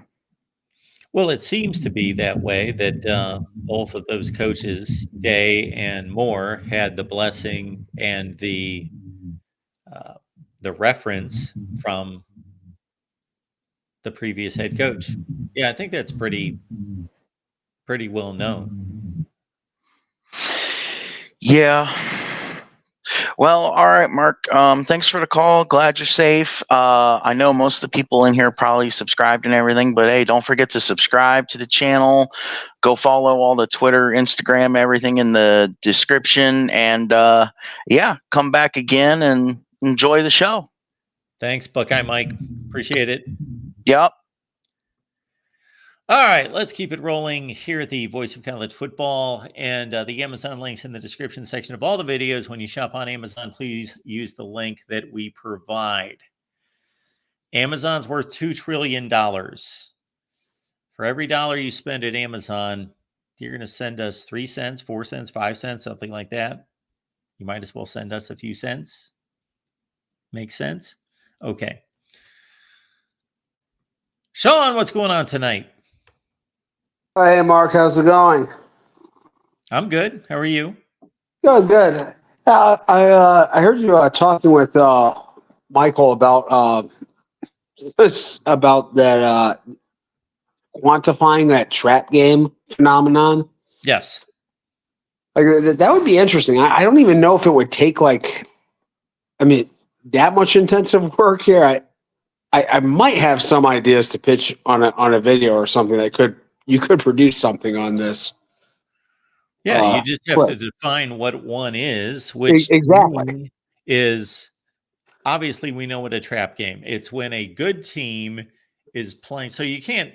Bad teams don't play trap games. Like we don't care if Mississippi State is playing because everybody's a big game to them. So you have to be a good team, whatever we define that to be, and then you will have had to have just played a good team. And then you're about to play a good team, and in the middle, you play a bad team or a dangerously bad team. You can't, like Akron's not a trap game. No. They've got to be at least dangerous. Illinois could be a trap game. Yeah, Purdue's not a trap game this year. No, they're too bad. Yeah. Yes. It's got to be somebody that's a threat. Yeah. Right.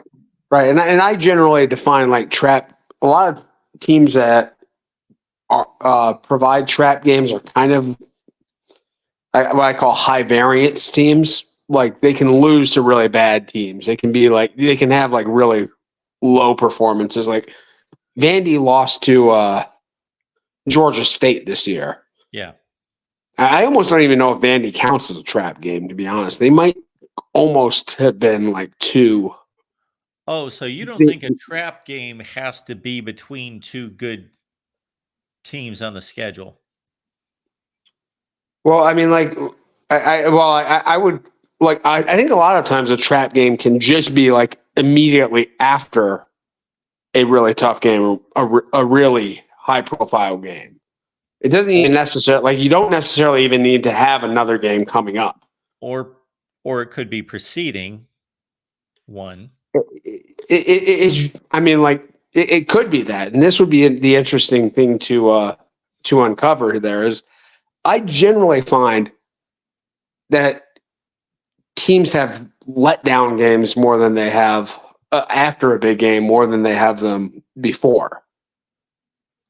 If that makes any sense, that's been more letdown games than look ahead games. Yes. Like teams kind of breathe easy once they get through their big game. Like I'm thinking specifically Ohio State 2017. They get through that mammoth contest against Penn State. Kind of breathe a sigh of relief. They're playing an Iowa team that's decent next week, and they're just not focused, and they get their doors blown off.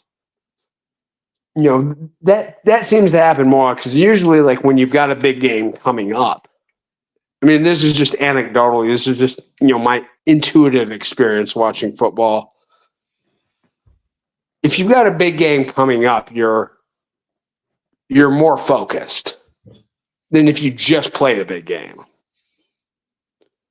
If that makes any sense. Well, it makes sense. I don't know if it's true, but it makes sense. I don't know either. I really have no idea. So I might actually spend some time like looking through this and catalog and chart this and see if we can make some content out of this. Because to see it. I just would like to know. Yes. Yeah, we would have to put parameters around what a good team is and what bad teams are and all that. Right, and what a trap game is, So it was. I follow the. Was it college football nerds and stuff, and they talk about this kind of concept quite a bit.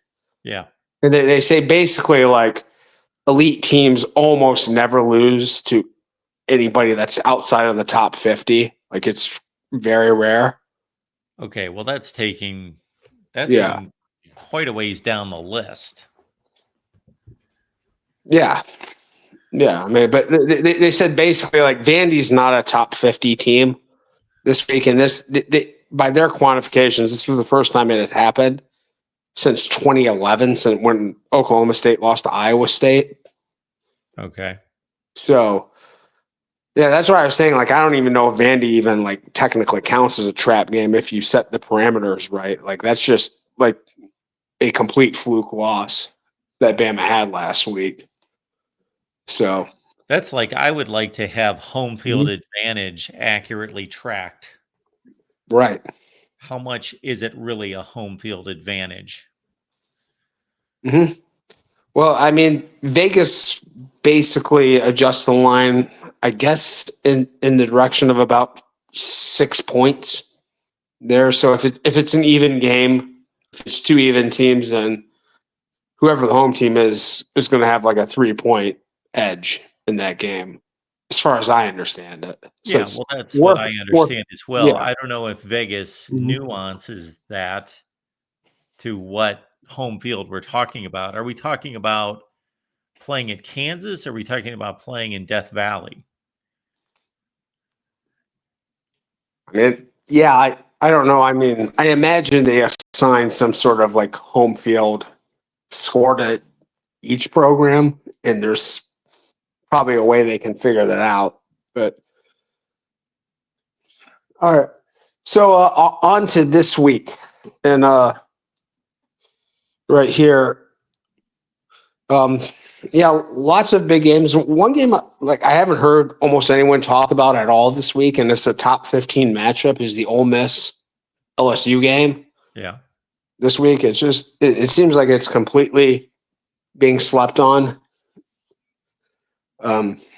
This week, and I think it's one of my favorite type of big games. So I think the better team is on the road in this game. Yeah. So, and it's obviously it's one of those like hostile environments that we were just talking about right there. But I also kind of think LSU isn't very good. I just legitimately think they're a totally average team. Yeah. Well, they haven't played a good game this year. They haven't shown us to be good. Yes. No. And this is Yeah, and this is part of the problem of like trusting these AP rankings at this point in the year. Like they're so messed up. They're so skewed right now. I mean, LSU should have lost that game to South Carolina. Like they caught every break you could imagine in that game to survive it. And although I'm going to play devil's advocate slightly. Yeah, that's our one comparison score is that LSU and Ole Miss both went to South Carolina. LSU got completely outplayed. They had all sorts of officiating calls go their way. They were the correct calls, but they still went their way.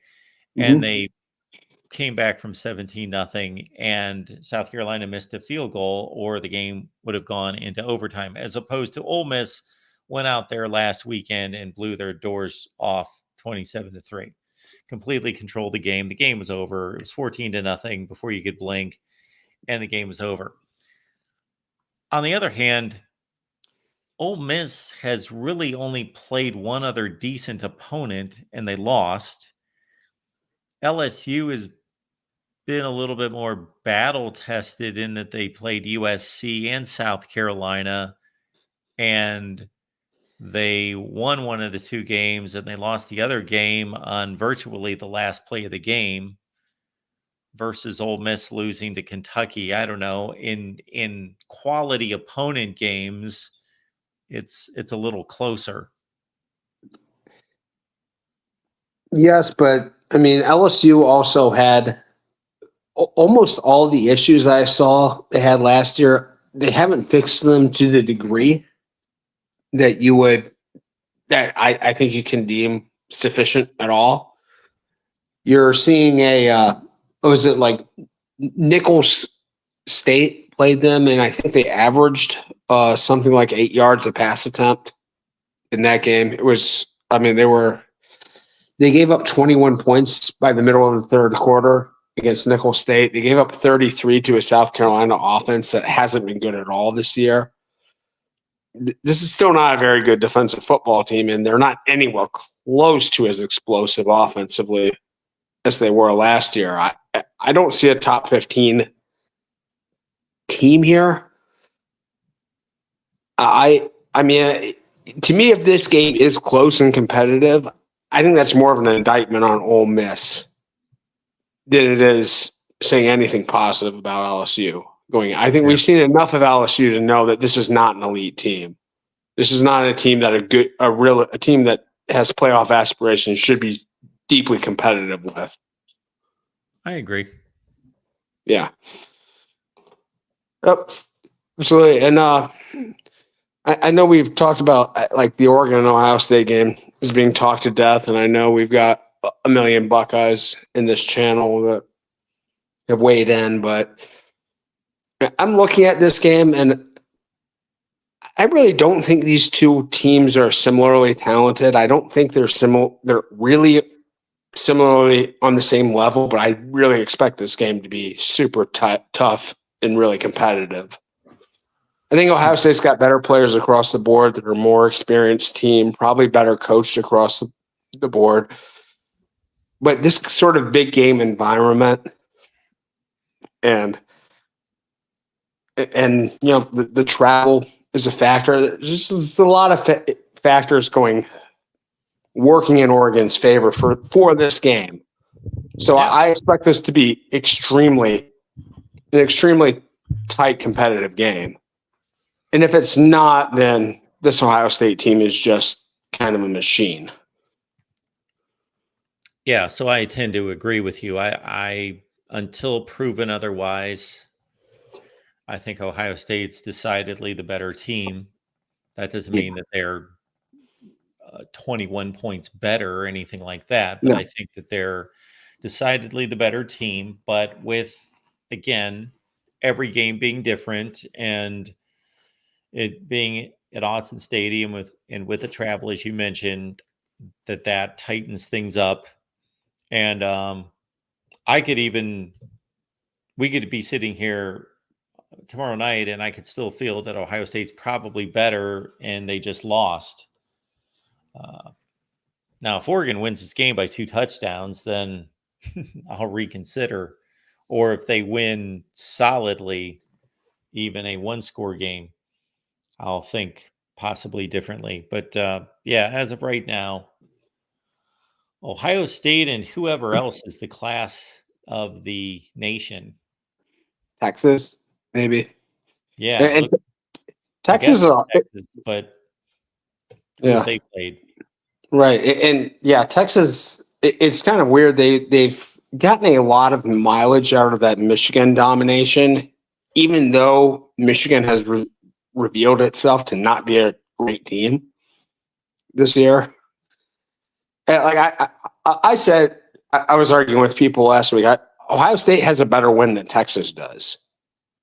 If you're arguing resume right now, I mean, both of them have played a lot of cake, and they have one decent opponent.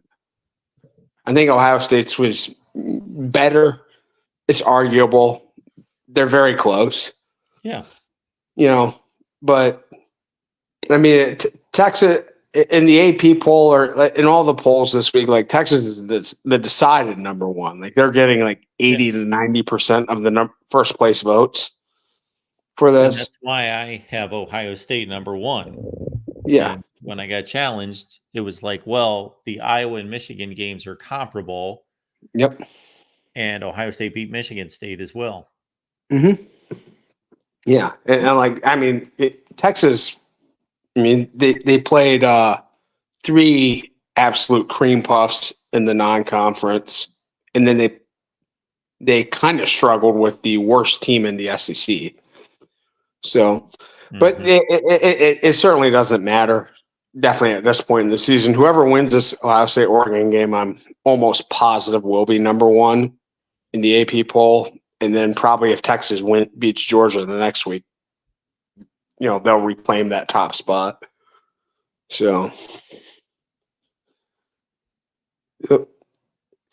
and also, yeah, obviously, speaking of Texas, just talk a little bit about the Red River this week. This game has had a lot of like complete annihilations over the years, like complete beatdowns, and I kind of expected this one to be another one. Oklahoma, I don't know. I just don't think this is a quality football team right now, and I don't expect like a big rivalry game rise up from them. I mean, if that game is competitive at all, like, does that say anything about Texas, or is it maybe just something that's they're going to get a pass on because of the rivalry factor for it? Because this shouldn't be like a top 2 or 3 team should have zero problem controlling this Oklahoma team. Well, Tennessee didn't have any problem with them. No. The final score was not indicative of the game. Not at all. I do think that Oklahoma probably has a top 10 defense in the country, though.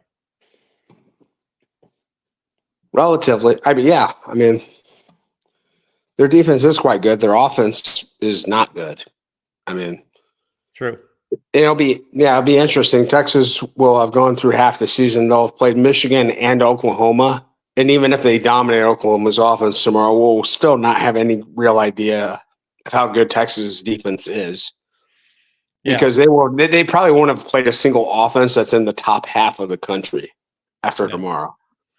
No, I wish Oklahoma was healthy. If they were, I do think that they're a good team, but they're not healthy. So have you looked at the spread? What's the spread on that game? I haven't looked at the spreads this weekend. Wait, I'm sorry, what was that? 14.5. Yeah. I have a good feeling Texas will clear that. Ewers is healthy. He's going to play tomorrow. Yes. Okay. Yeah. Awesome. No, I totally get that and would not be surprised, but yeah, I tend to like the points. Is that just the rivalry factor, or is it just because you think Texas defense will keep it close enough that they can? Yeah, it's Oklahoma rivalry, and State. maybe I'm relying a little too much on history. That this is always a close game, other than 49-0 2 years ago. Uh, yeah, I think you're being reasonable about it. That Texas, football games are long. Football games Mhm. are long. Texas could be up by a touchdown. It could be a really close competitive game going into the fourth quarter, and then they could end up being 24 by the end of the game. Yeah, I mean it's amazing too. Like Texas, I mean, there was supposed to be this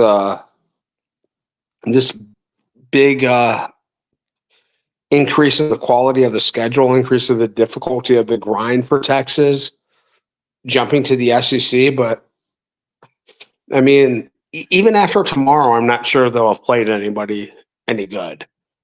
No, they were given one of the worst schedules in the SEC. Yeah, and Oklahoma I'm was look, given one of the most difficult schedules in the SEC. They're completely. I did a yeah, video on this. They got completely opposite ends of the spectrum. yeah, absolutely. And I'm actually looking at Texas' schedule now. Obviously, they play Georgia next week at home. That will be super difficult. And yeah, basically between that and the season finale against A&M, they have no games that they have any business No, struggling with at no, all. It's it's kind of nice to come right to the SEC and get a Big 12 schedule yeah, there. they did. Awesome. They did.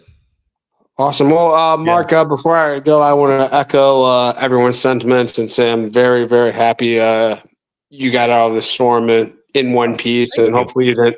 Yes. And thoughts and prayers to everyone that's had to deal with these unimaginable disasters Yeah. past couple weeks. I mean, we have to deal with up here, in Michigan. We have to deal with some bad weather ourselves, but nothing that really like threatens our lives or threatens or can upend everything we've built. So Yeah. So thoughts and prayers to everybody in the southeast of the country, and you know, and I'm just thinking of everyone. And you know what? I'm happy to see though that it doesn't look like any games have been canceled from this. No. Um, Cincinnati played at Central Florida. I thought for sure that game tomorrow. I thought for sure that game was going to be canceled. yeah. I did see an article about it that they were weighing some game times, but yes, Mhm. not affected. Awesome. Well, awesome. Always good talking to you, Mark, and everyone. Enjoy great college football Saturday. Lots of great games Thanks, to Sean. watch tomorrow. Appreciate it. Take care. Just to reiterate what Sean had to say, absolutely, that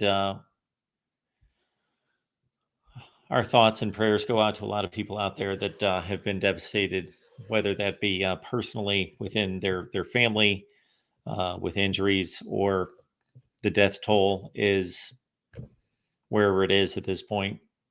And then, of course, the devastation of homes and all sorts of things related to people's families. So we will wrap it up here at the Voice of College Football. We got 2 more calls, and I am going to kick back and just let these 2 gentlemen talk. And we have passed the 2-hour mark, so we're going to get out of here soon. David, take it away. Here we go. Kick the tires and light the fires, Mark Rogers. Hey, you watching the end of Arizona State and this Arizona State and Utah game, by the No, way? I will when we get done. Oh, it's a good one. Hopefully in 5 minutes, I'll be watching it. Arizona State is trying to blow it. Cam Rising in his 85th year of college football is trying to pull out a W here. Working on that 20th year of college football program. By the way, we missed you on the Steve Dace podcast. I know Steve Thank you. sent out his best. By the way, the new digs suit you much better than the old digs, Mark. So, Well, you mean the old digs rather than the new digs. no, where you were at earlier this week. Let's put it Those were that the way. new digs. Oh, those were the new digs. Yeah. Well, Those they new were the temporary new digs. I'm back to the old digs. Okay. Well, this is better. Let's just go thank with you. this. So. Yes, yes. Happy to see you're doing well, though. That's the most important thing. Yes, Mark. absolutely. In any case, interesting slate tomorrow. I'm going to start with the noon games, which is the least interesting of the games tomorrow. By the way, is anything in the noon slate even worth watching? Does Iowa and Washington move the needle at all? I don't. Who knows? But You're talking to the wrong guy. I can find all sorts of games that I like to see. that's true. That's true. I want to see Rutgers and who are they playing? Wisconsin. Oh yeah. Kyle Monangai. I'm a big fan. Yeah, you know what though? I think Rutgers is going in a positive direction. I have made a wager with a friend that within the next 2 to 3 years, Craig Schiano will have Rutgers as a playoff team. What do you think? No.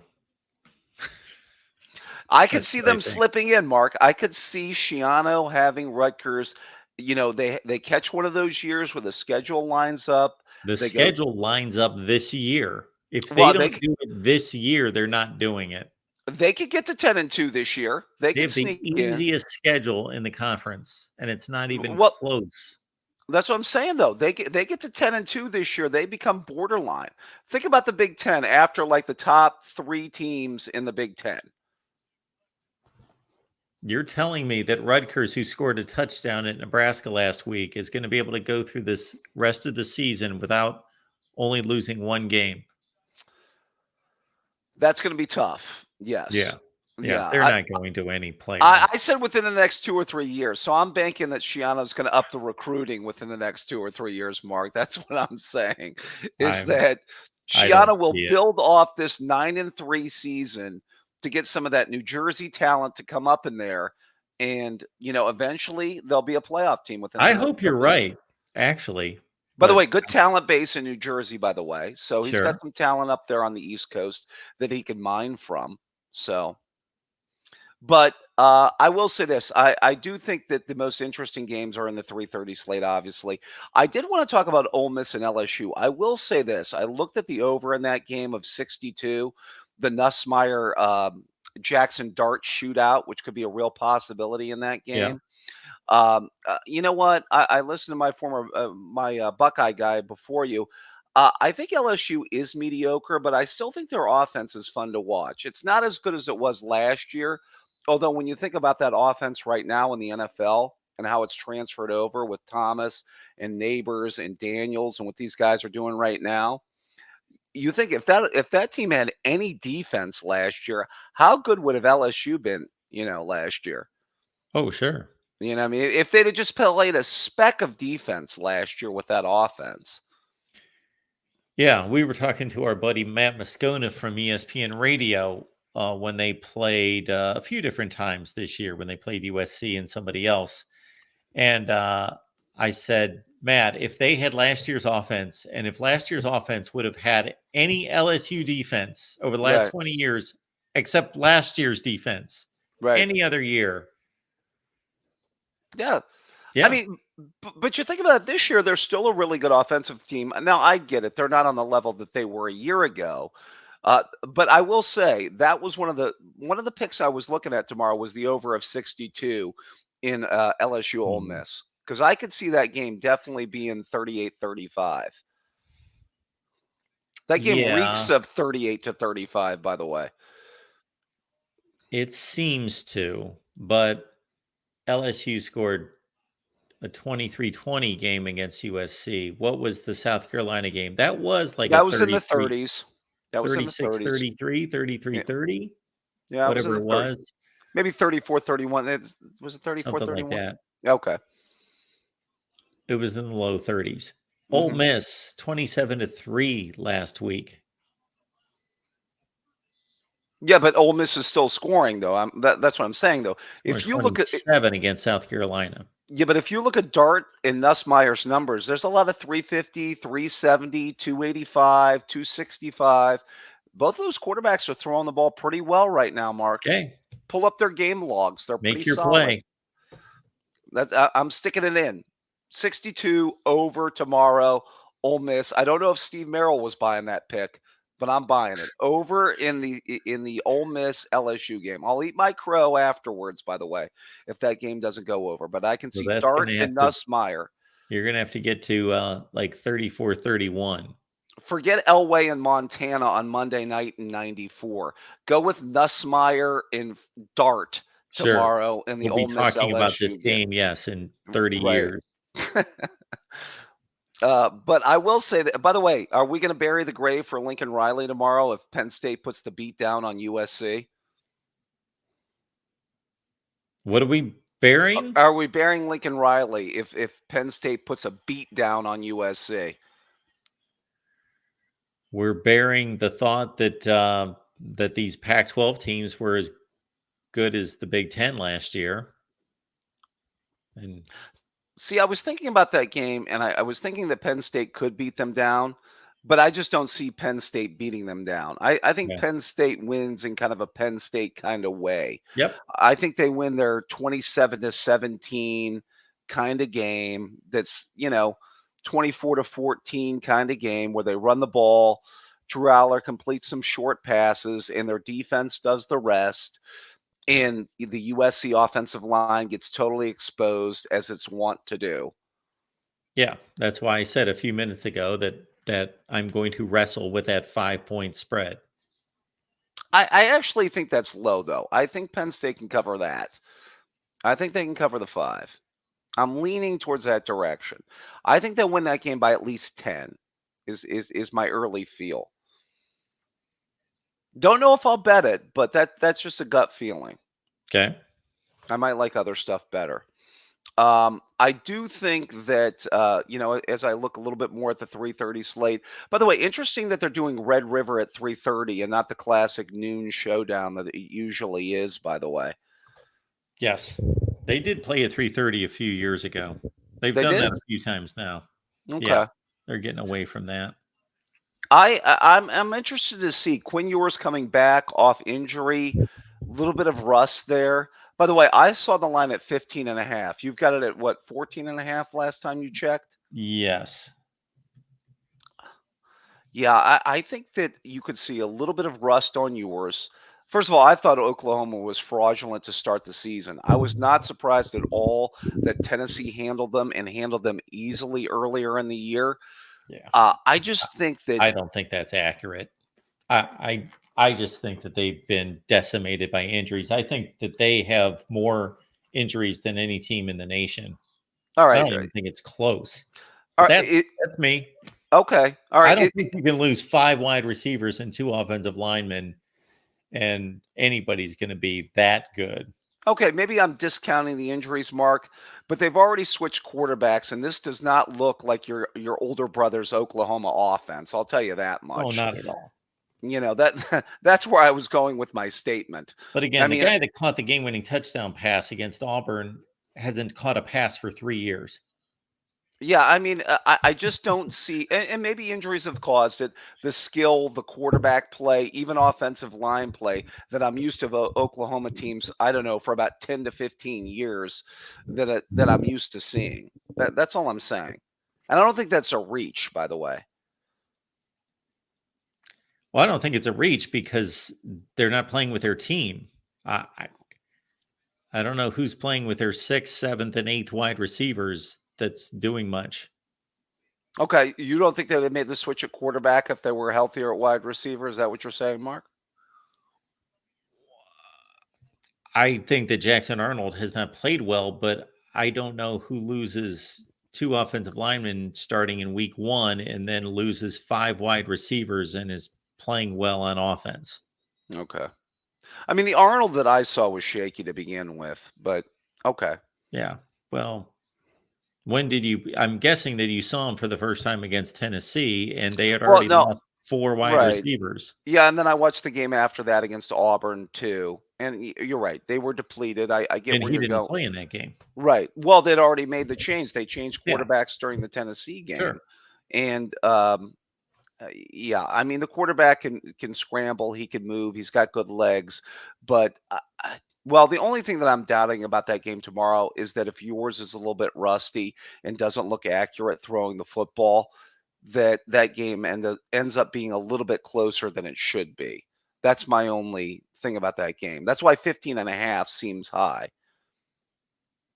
I think you said you saw 14.5 earlier. Yeah. Whatever we posted is what I saw. Yeah. Okay.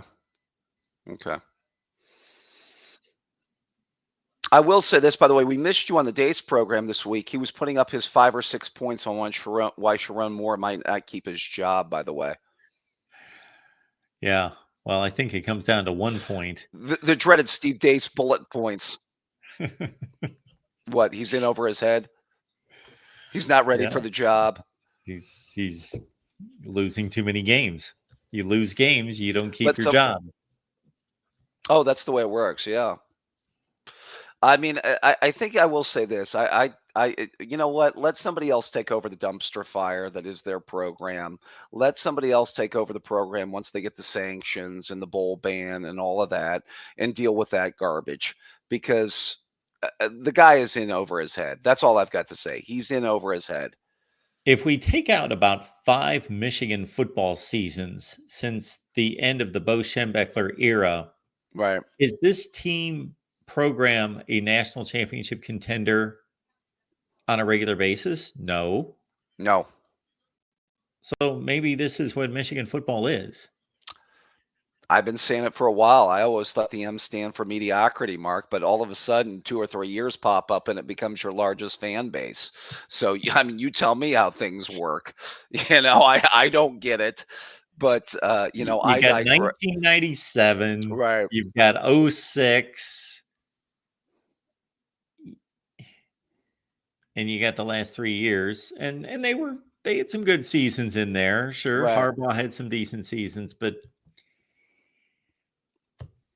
yeah, well, they hired 2 coaches where it didn't go real well. Let's just be real with you, Mark. Yeah. I didn't tell him even Lloyd Carr, he was good, but they weren't national contenders.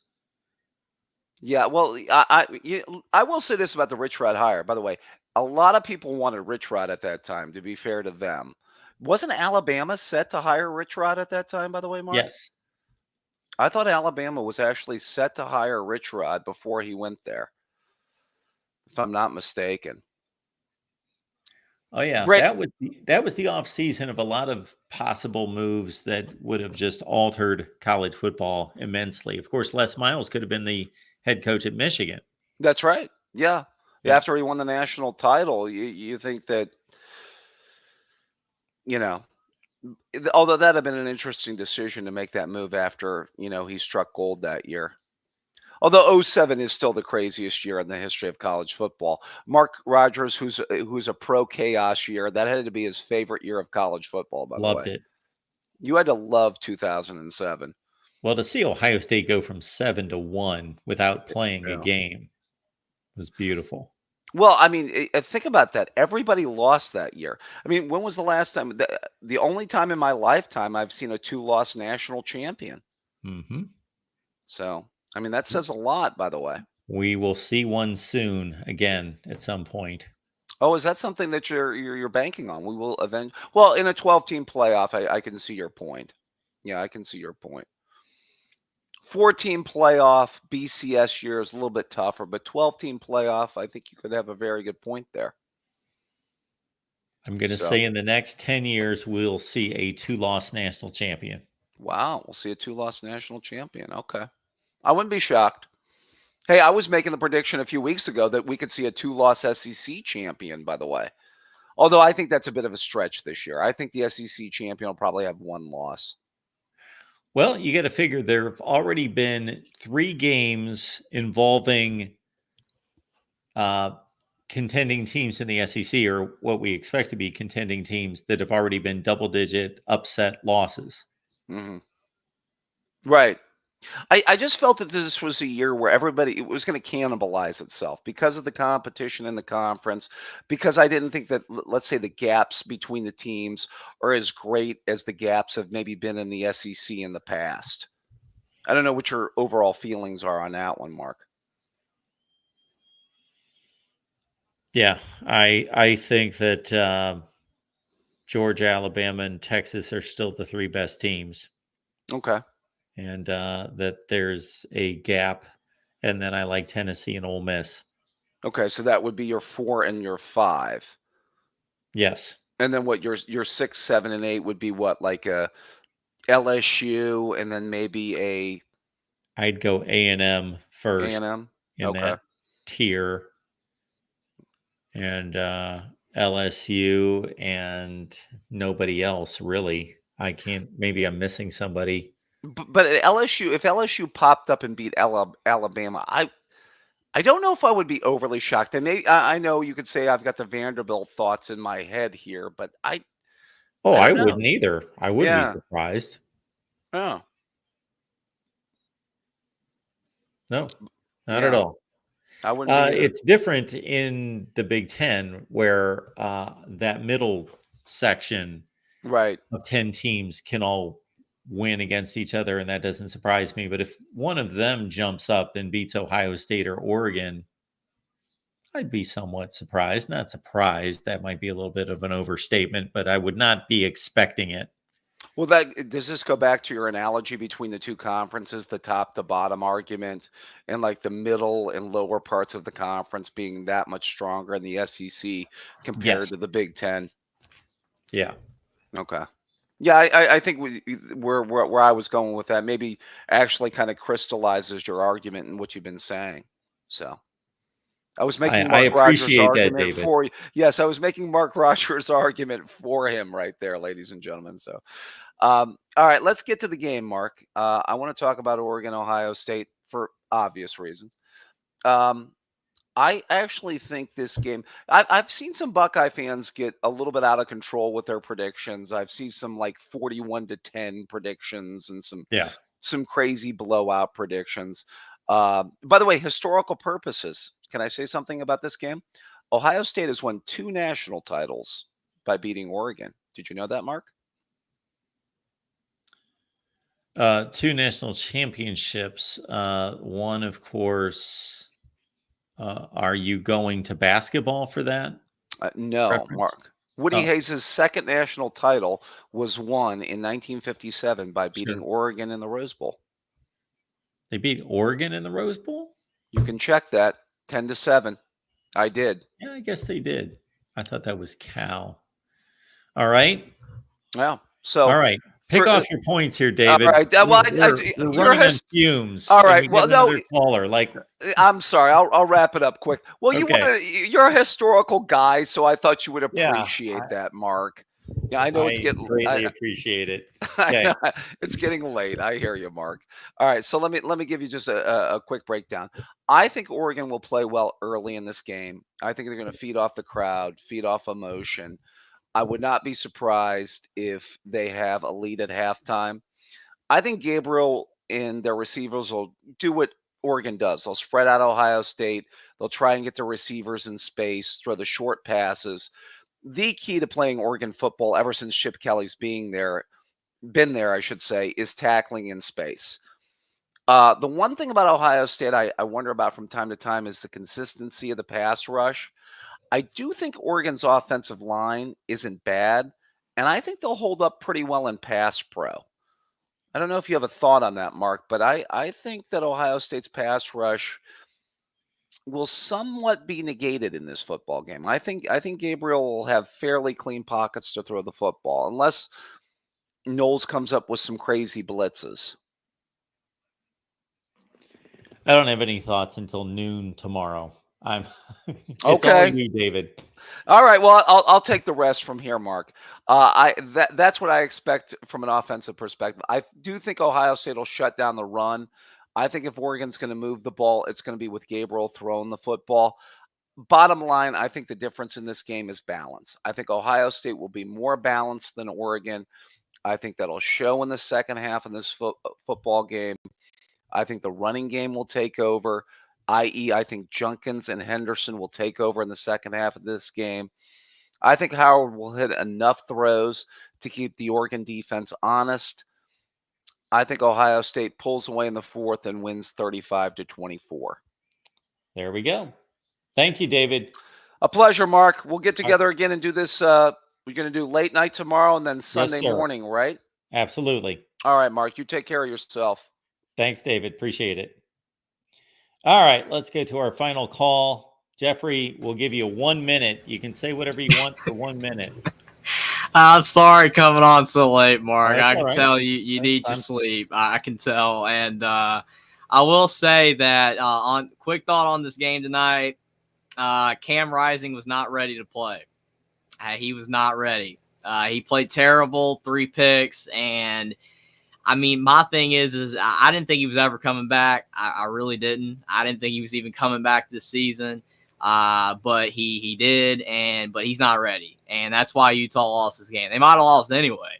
But with them playing Rising, that gave him no chance to win because he just can't plant his feet. He looks terrible out there. So that's sad to see for Utah. I know that you really don't want to answer any questions, but I do have to ask, how surprised are you to see Indiana undefeated right now?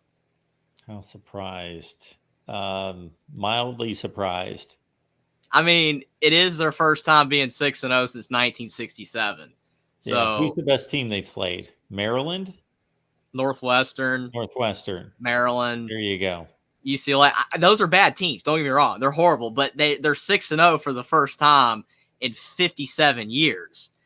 It's surprising. They were picked to only win 5 games. Yeah, I wasn't going to pick them to be 6-0, but I would almost guarantee you that in all of those 57 years, that in every one of those seasons, they played a better team in the first 6 games than they did this year.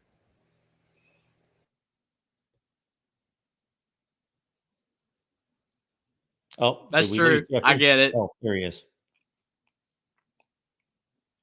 All right, Jeffrey. Anything else? Oh, I was saying that I agree with you on your point about they haven't really ever had that easy of a schedule, but still these are games they normally lose though. Usually Indiana would have dropped 2 or 3 of those, so it's just kind of nice to see. Absolutely. What are your early thoughts on the Nebraska game, and then I'll get out of here. The Nebraska game the following week. They're playing in Indiana, correct? Yes, sir. I think that this is an opportunity for Dylan Raiola to play better than he has against any decent opponents because they played Colorado. His running game commanded the first quarter and they blew out Colorado and he really didn't have to show up. And then Illinois, he was awful in the fourth quarter and overtime. And he was bad last week against Rutgers, but they won because of defense and because Rutgers is Rutgers and they can't move the ball and score. And in this game, he's going to have to keep up with an offense that's capable of putting up a lot of big points. So I think he's the most important player in the game. Well, I did say at this level, he has yet to prove he's an enormous talent and he could have a great career, but he has yet to have a outstanding game against a good opponent.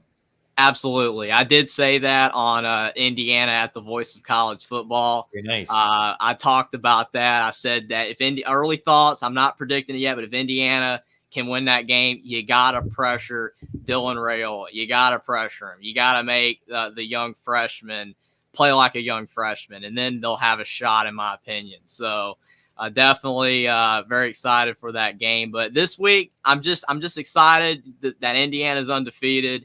It's nice to see, and I get to hopefully see Alabama bounce back against South Carolina. Still can't believe they lost to Vanderbilt. Me and Jackson had a time talking about that on the call-in show the other night on the Alabama channel. That was That was a mess, man. I mean, I've never in my life would have thought coming off a big game like that, Bama could lose to Vandy, but they did. It's just not the same anymore without Saban. It's unfortunate. They're going to have to find a way to not let the rat poison get to them. And for North Carolina, I got no hope in them. I got absolutely no hope. Sorry, Mac Brown. Love you, man, but it's definitely looking like time to retire. But it's going to be interesting. I can't wait for the games this week. I know you want to get off, but there's a lot of good games. I definitely like Ohio State, Oregon. That matchup's going to be great. Ole Miss, LSU. I'm sure definitely those are the two you're going to be watching in that window the most. Obviously with upsets, I'll just say this last thing. There's so many things I wanted to get to. Sorry I came on so late, but the upsets, I went with a couple upsets this week. I don't know if you want to call them upsets, but after last week, you just feel like it's going to happen. Tim's going to like me. I picked USC. I don't know why I picked USC, but I picked USC to knock off Penn State. I was feeling that one, and I went with Colorado to knock off K-State. Because, last time K-State went on the road, it was ugly in BYU. So I went with them, and I went with LSU. I went home team. I don't know why. I went big for the home team. I picked LSU to knock off Ole Miss. I think Ole Miss is better, but I went with LSU. So it's going to be interesting. I can't wait. I like this weekend of college football. I know everybody's talking about next week because there's like so many high-profile games, but this week's good too. It's going to be a lot of fun, but just please don't lose Bama. Just don't do it again. That'd be ugly. But then people say DeBoer needs to be fired, which would be premature. But appreciate the shout out on the Indiana channel, Mark, and definitely get you some sleep. It's going to be a great day of college football tomorrow. Thanks, Jeffrey. Those are good upset picks. I could see all of those. None of those would surprise me in the slightest. So those are good targets right there. I appreciate it, Mark. Definitely. I hope I get a couple of them right at least. Thanks, Jeffrey. Appreciate it. Have a good night. Jeffrey at the Indiana channel here at the Voice of College Football. So you've got the link right there in the chat. Jackson brought it for us there. We appreciate Jackson being here and keeping us up to date on everything. And so the Indiana channel with Jeffrey, he goes live every Tuesday night. That's at 7 Eastern, I believe. I lose track of these shows. We got way too many at this point, but I believe Jeffrey's on Tuesday nights, and he does the postgame show for Indiana football. And again, please lock it in on the Indiana channel. The link is in the chat, and also our Ole Miss channel. And so tomorrow night, here's the scheduling. It's going to be slightly different than it typically is. But Leanne and I will be doing the Ole Miss postgame show after the Ole Miss LSU game. Hang on tight. Be here. I'll be rushing in. We do a quick Ole Miss postgame show to get Leanne's take, my take. I'll watch the Ole Miss LSU game at the same time as Ohio State and Oregon. We'll knock out the Ole Miss LSU postgame. And you can keep it right here. We'll simulcast. We'll be right here with the Ole Miss LSU postgame, and then right into the national postgame, highlighted by, of course, Ohio State and Oregon and all the other games in college football throughout the day. Appreciate you being here at the Voice of College Football. Be looking out for our instant analysis after the noon games. We will highlight Washington, Iowa for sure. That second game will probably be either Alabama, South Carolina, or Rutgers and Wisconsin. So be looking out for those right here at the Voice of College Football.